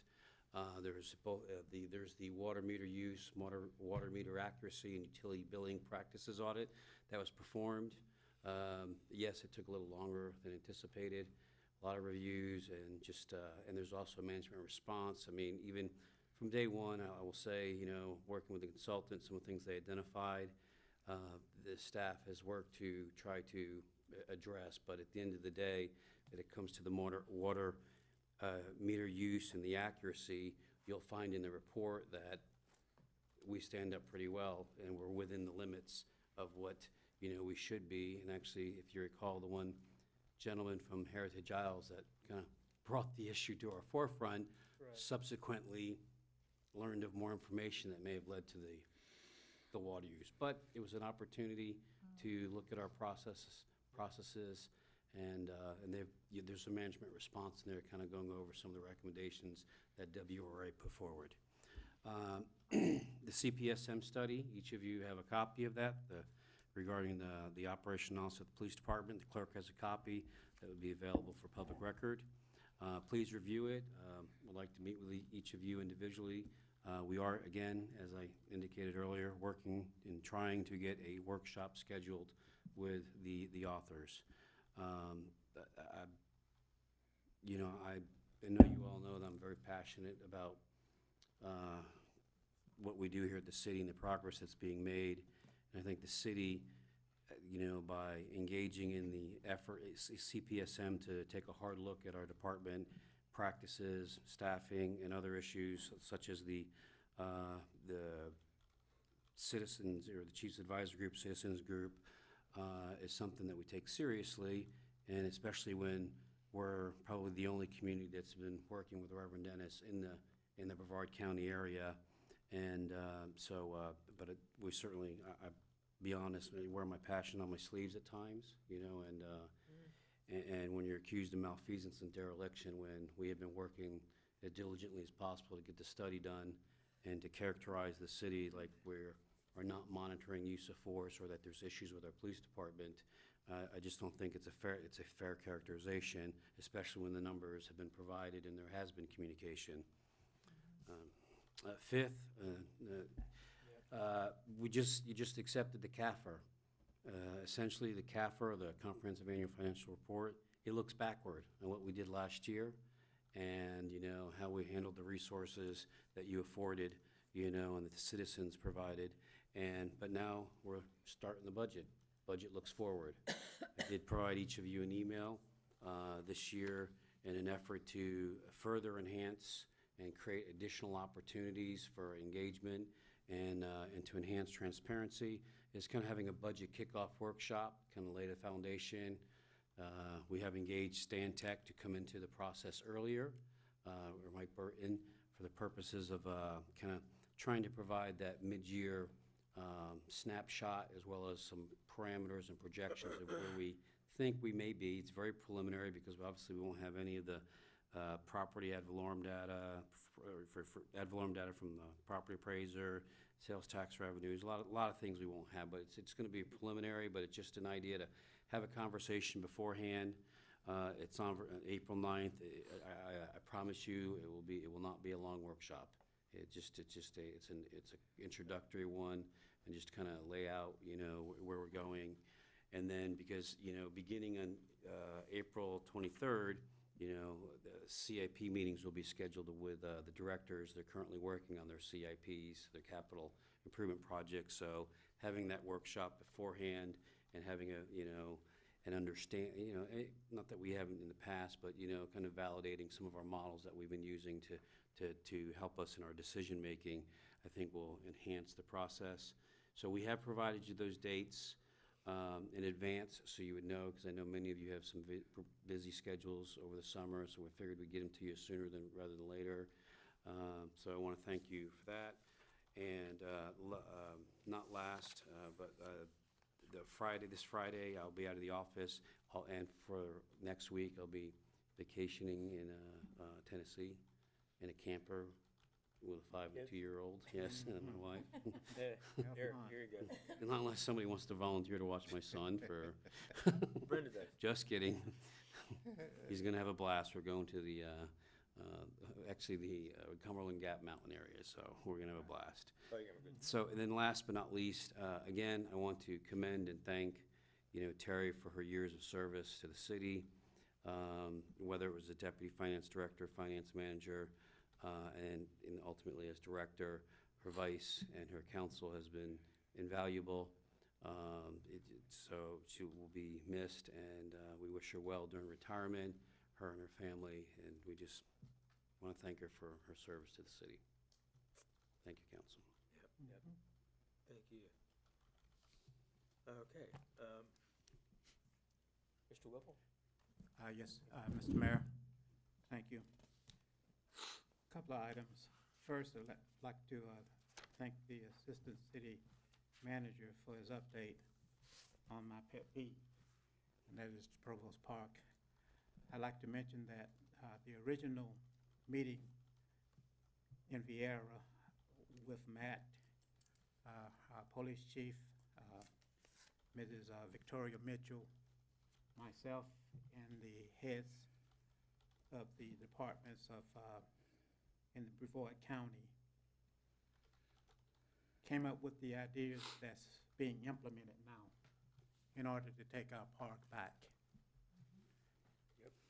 So that it will be able to be used for what it was intended. I want to thank you for that update.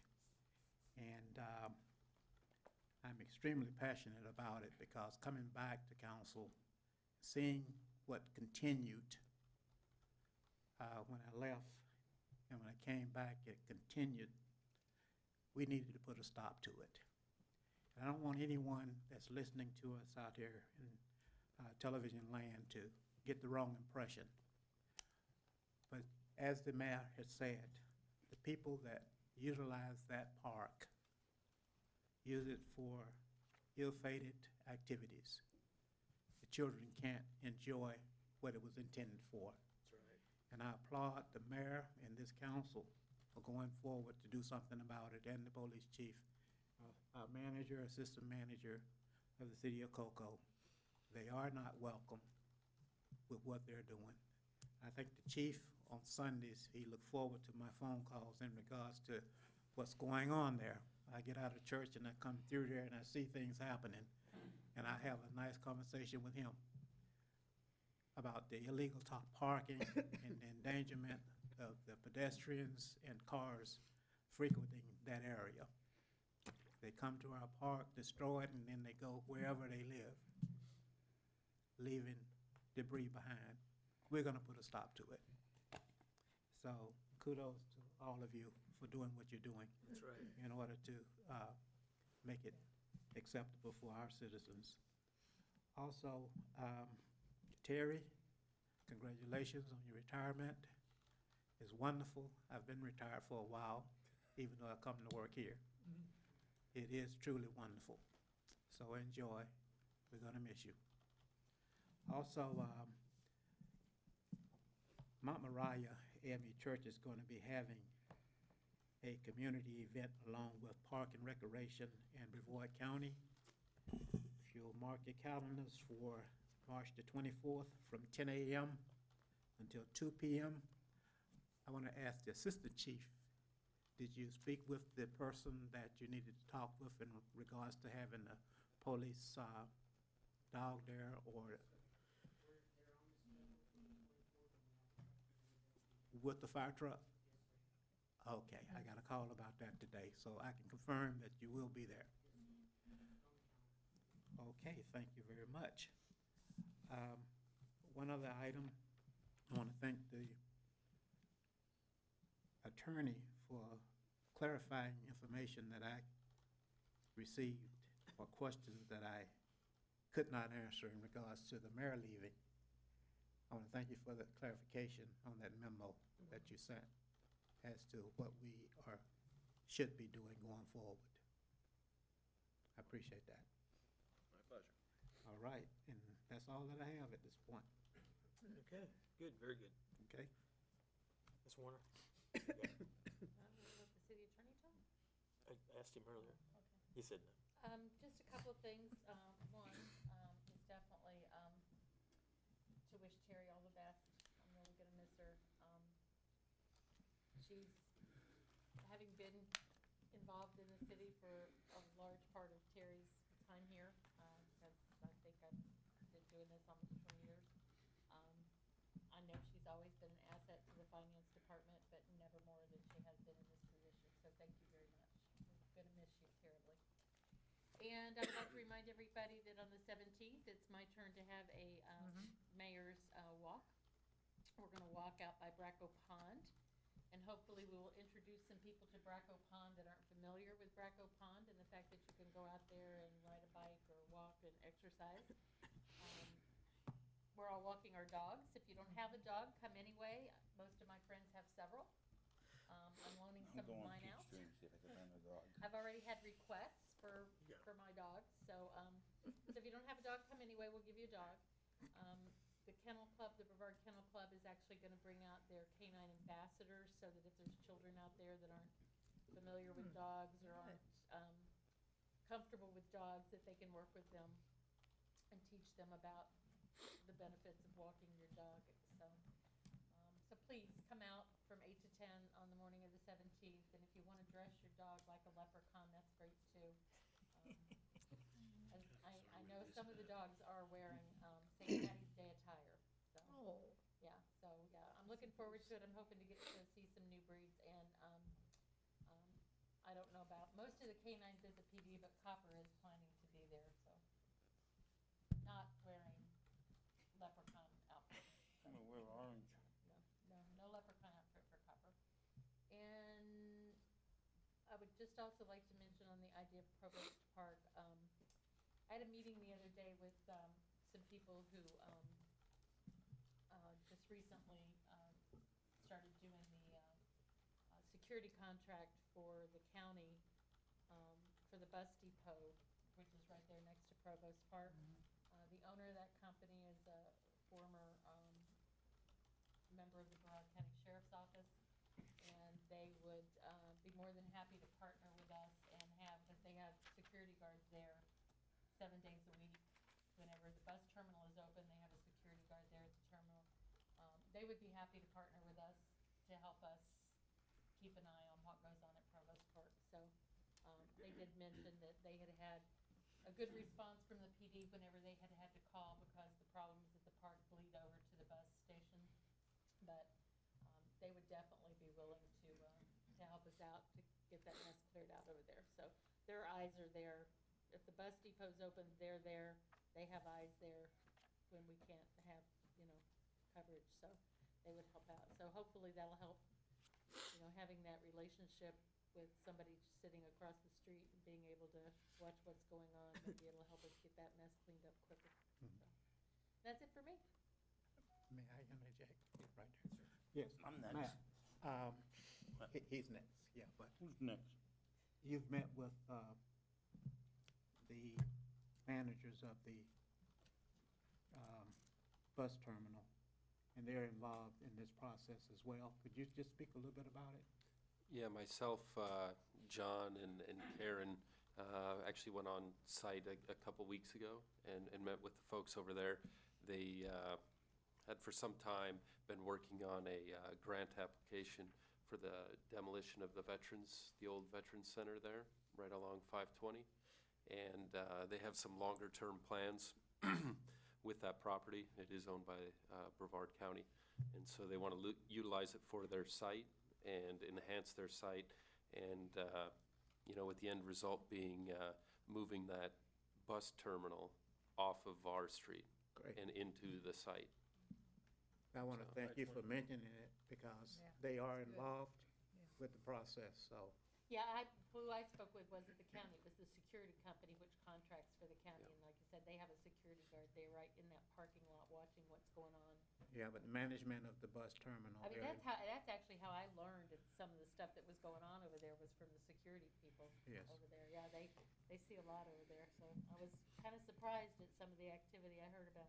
Is that gonna be better for them to move Yeah. around the corner there? Yes. Well, That they, should be, they'll be Can't- essentially looking to relocate what's in front of the building over to the lot that fronts 520. They'll put a, fence wall, landscaping up, and have the parking over there, and push the terminal back, so all their Yes. transfers and all that stuff will be on the SCAT property and not locking up Var Avenue. Yeah, that's good. And that's what I have a problem with them, And- clogging up the throughway. Yeah. And they really do need to make the And the change. park situation. And the park situation, Kind of funny how that works. yes. Okay, that's good. Anything else? No, thank you. I just, Don, you got anything? Oh, me? Or did Brenda speak for you?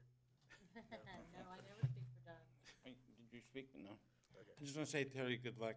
It's been a pleasure working with you, and you're moving up and all that, and enjoy retirement. But believe it or not, you work harder when you're retired than when you're working. Take it from me, I know. thank you very much for your years of service, and God bless you. Thank you. And then Friday morning at 9 o'clock, we're having the grand opening for the new Dunkin' Donuts across from Walmart. Another plus for District 3. And a coffee with a cop at the same. And same time, it'd be Same time coffee with a cop location. at the Yeah. Dunkin' Donuts. Did you know that, Mike? Yeah. So you can't have Friday off. I know. So, thank everyone for coming this evening. It was a pleasure. Thank you. Good, very good. And that's Friday morning? Yeah, Friday Okay. morning, Okay. yeah. Oh, man, I think I'm working. I think I am. Oh, shoot. Yeah. Jerry, you're Yeah, up. yeah, thank you, Mr. Mayor. I think so.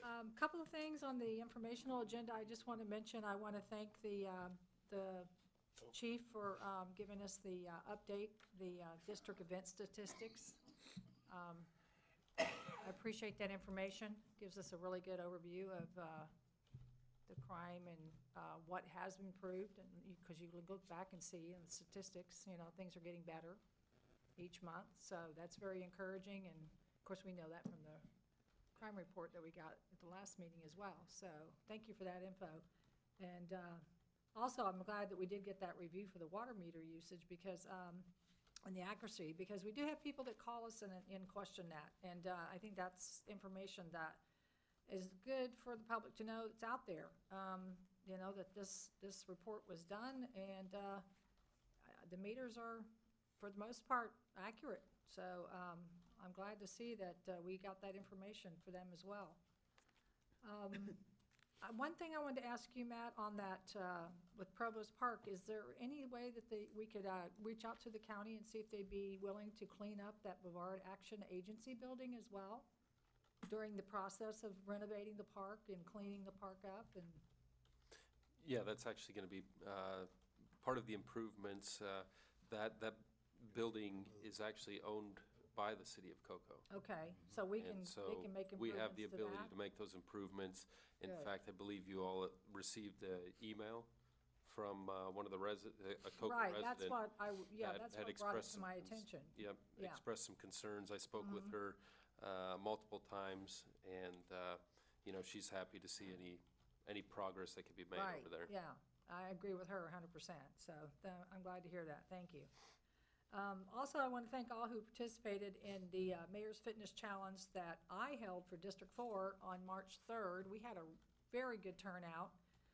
So a couple of people I'd like to thank in particular are Keith Henley of United Way, Dr. Wendy Smith and staff from Cambridge Elementary, Dr. Stephanie Sullivan from Brevard Schools, Mr. Bob Cabordi of Florida Today. We had members of the city staff there as well. Thank you for coming out. And I also want to thank Mayor Parrish for attending. So I think we had a good turnout. That was a great turnout. Yeah. We walked 3 miles. Did you? Yep. Well, good for you. Yeah, that's great. I didn't walk any. I saw that. But you weren't I had the feeling flu, well. so I was out there with my mask on, but I was there in spirit. So anyway, I also want to thank Officers Hadaway and Helm for their participation. This past Friday, we were at Cambridge Elementary. They were participating in the FSA requirement that the students had completed, and so they had a free field day event, brought out the lemonade stand, had K-9 Copper with them, and students loved it. They got to have some free time just to play, be kids, got popcorn, snow cones. So, and I just want to say that Dr. Smith and her staff, they do an excellent job at that school and providing their students with a safe, nurturing learning environment. So just want to give her and her staff a shout out for that. I also want to say goodbye to Terry. I didn't get to work with her as long as the rest of the council has, but she was very gracious enough to meet with me and have a one-on-one meeting after I was appointed to the council, and educated me and gave me a great overview of the finance department. And I know that took time out of her busy day, because she's always busy, but she was very gracious, and I do appreciate that. And good luck in your next venture, whatever that may be. So we're going to miss you. And that's it, Mr. Mayor. Thank you. Thank you. Okay, real fast on the Mayor's Challenge at Cocoa High last week. That was the first time I've seen the new labels on the Cocoa water bottles with the tower. I love our friends that all showed up and they grabbed water and they all went, wow. Yeah. They look That's good. great. Yeah, it was good. And appreciate that. It's an improvement for sure, you know. The water tastes better than Zephyr Hills, that's for sure. Oh, yeah, that's what should happen. So, okay, and then also, John, Candace Rogers was here earlier, and she was asking about maybe you want to call her. I know what it is, yes. You know what it is? Could you call her and talk to her? Yes, the receivable due from Whitley or College, Cocoa Village Marina is still listed in the GAFR. We keep holding it on because it's a legal obligation that they have to us. That's what Anthony said. Actually, I think Terry and I had the conversation almost, the last couple of years with the auditors. They're like, well, do you want to keep that? I'm like, yes, we do. Because they owe us that money. It's in here.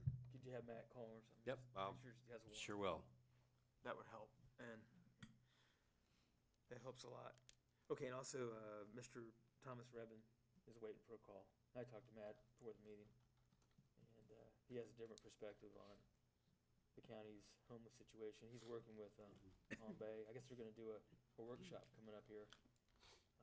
I may go to that, actually, if I can. And if you could, facilitate a meeting with him, and maybe present to the council, and then we could get a different perspective on what we're facing, I should say.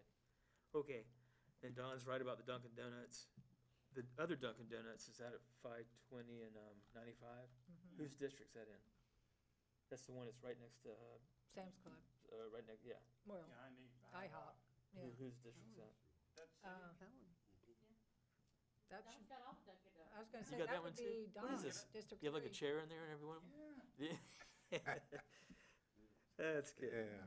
So you get 2 Dunkin' Donuts. And I think there's another one coming in. Mr. Whipple's getting one. Yes, Mr. looking Whipple's gonna forward get to one. it. Looking forward to I think the reason why they're donut. putting the Dunkin' Donuts, they built it Yeah. last, the one right here When they next. doing the one on 520 up here? Yeah, next to the tracks, it's because, It's coming. well, We it's don't- because the train sits there and everybody can get out of their cars and go get I hope it's coffee. coming anyway. We won't put anybody. Somebody's gotta on say it. the spot. Clarence? Right? What's that, sir? It's coming, right? As far as we far as we know, know. I mean, Yeah, as far as we we keep know, yeah. asking, I mean, I know there was, What about the common involvement? that's what we keep asking even more so about. is- That's from when the train stops everybody. You can get out of your car and go get a coffee and a donut. I'm looking at Karen, we'll try to get an update for you at the next Yes. meeting on both Cumberland Farms and the Dunkin' Donuts. I'm going to encourage healthier options for the city of Cocoa. Like I said, I'll get Karen to give you an update on. That's just the right thing to say. And, Dunkin' Donuts. Yeah, we don't want to be skinny. Yeah, yeah. Yeah, we don't wanna be skinny. No. And an update on Win. We want our donuts.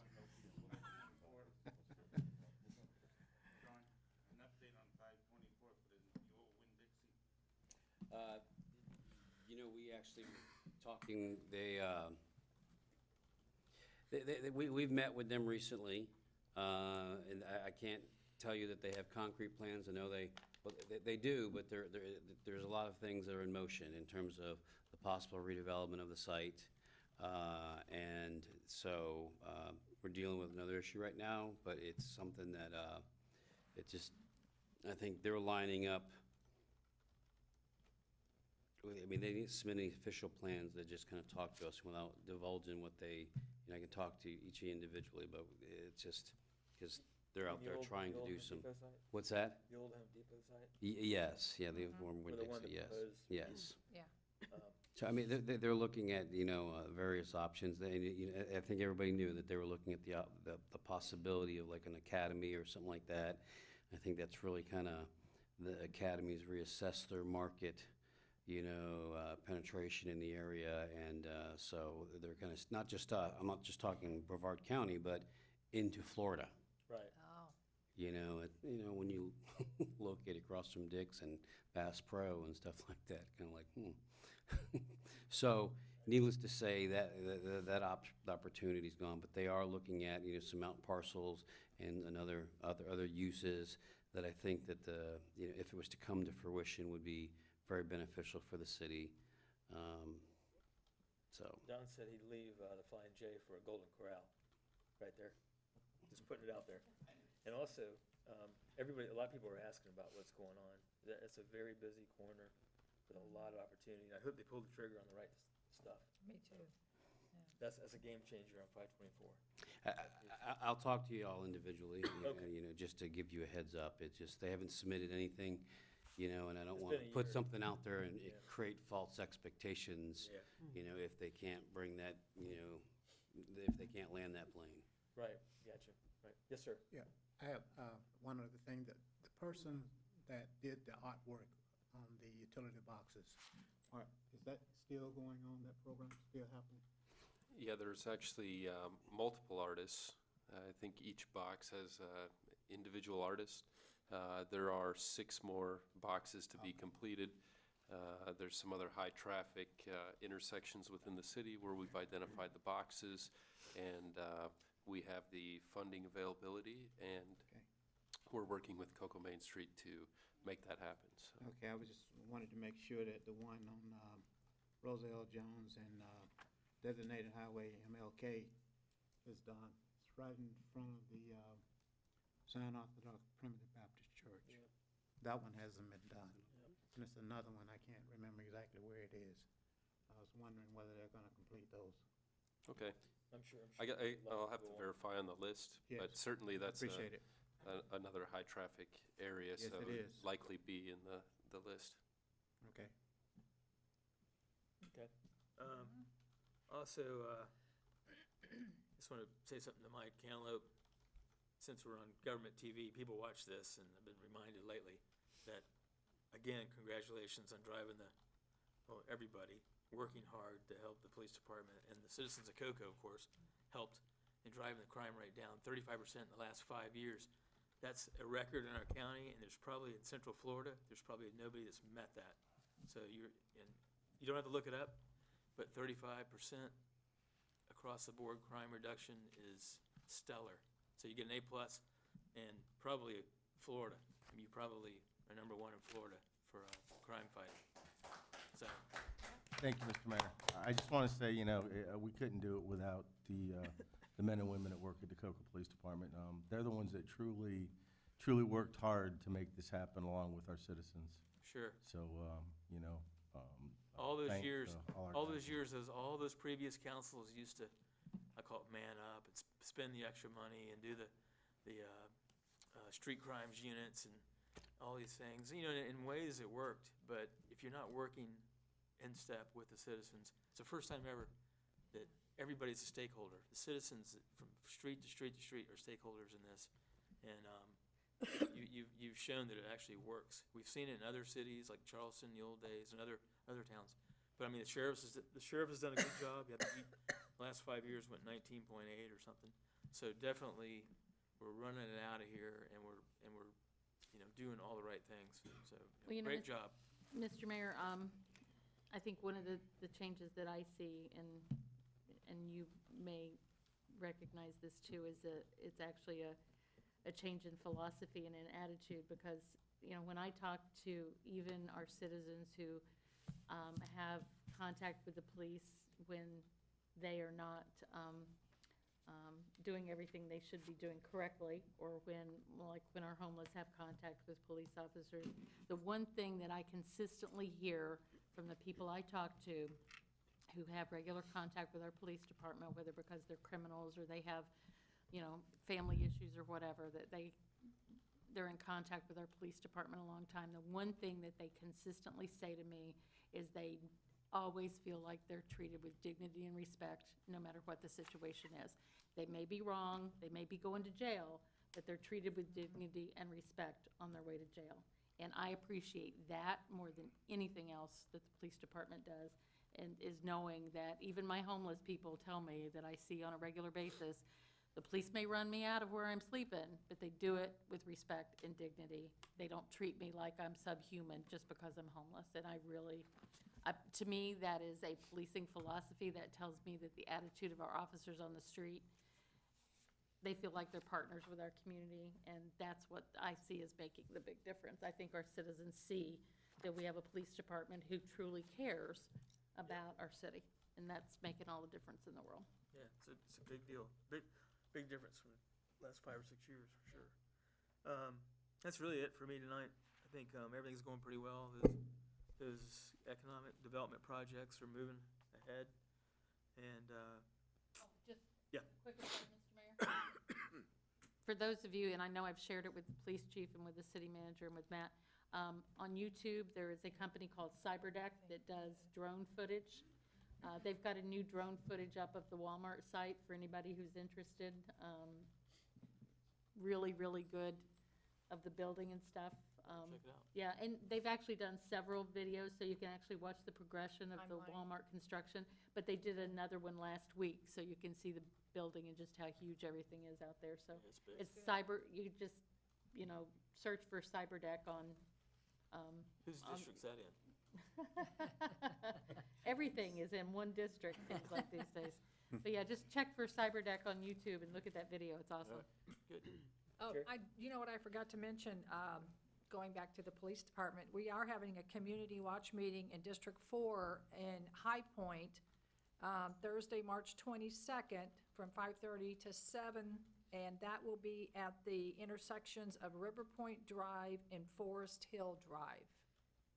So we encourage all the residents of High Point and the communities around to participate.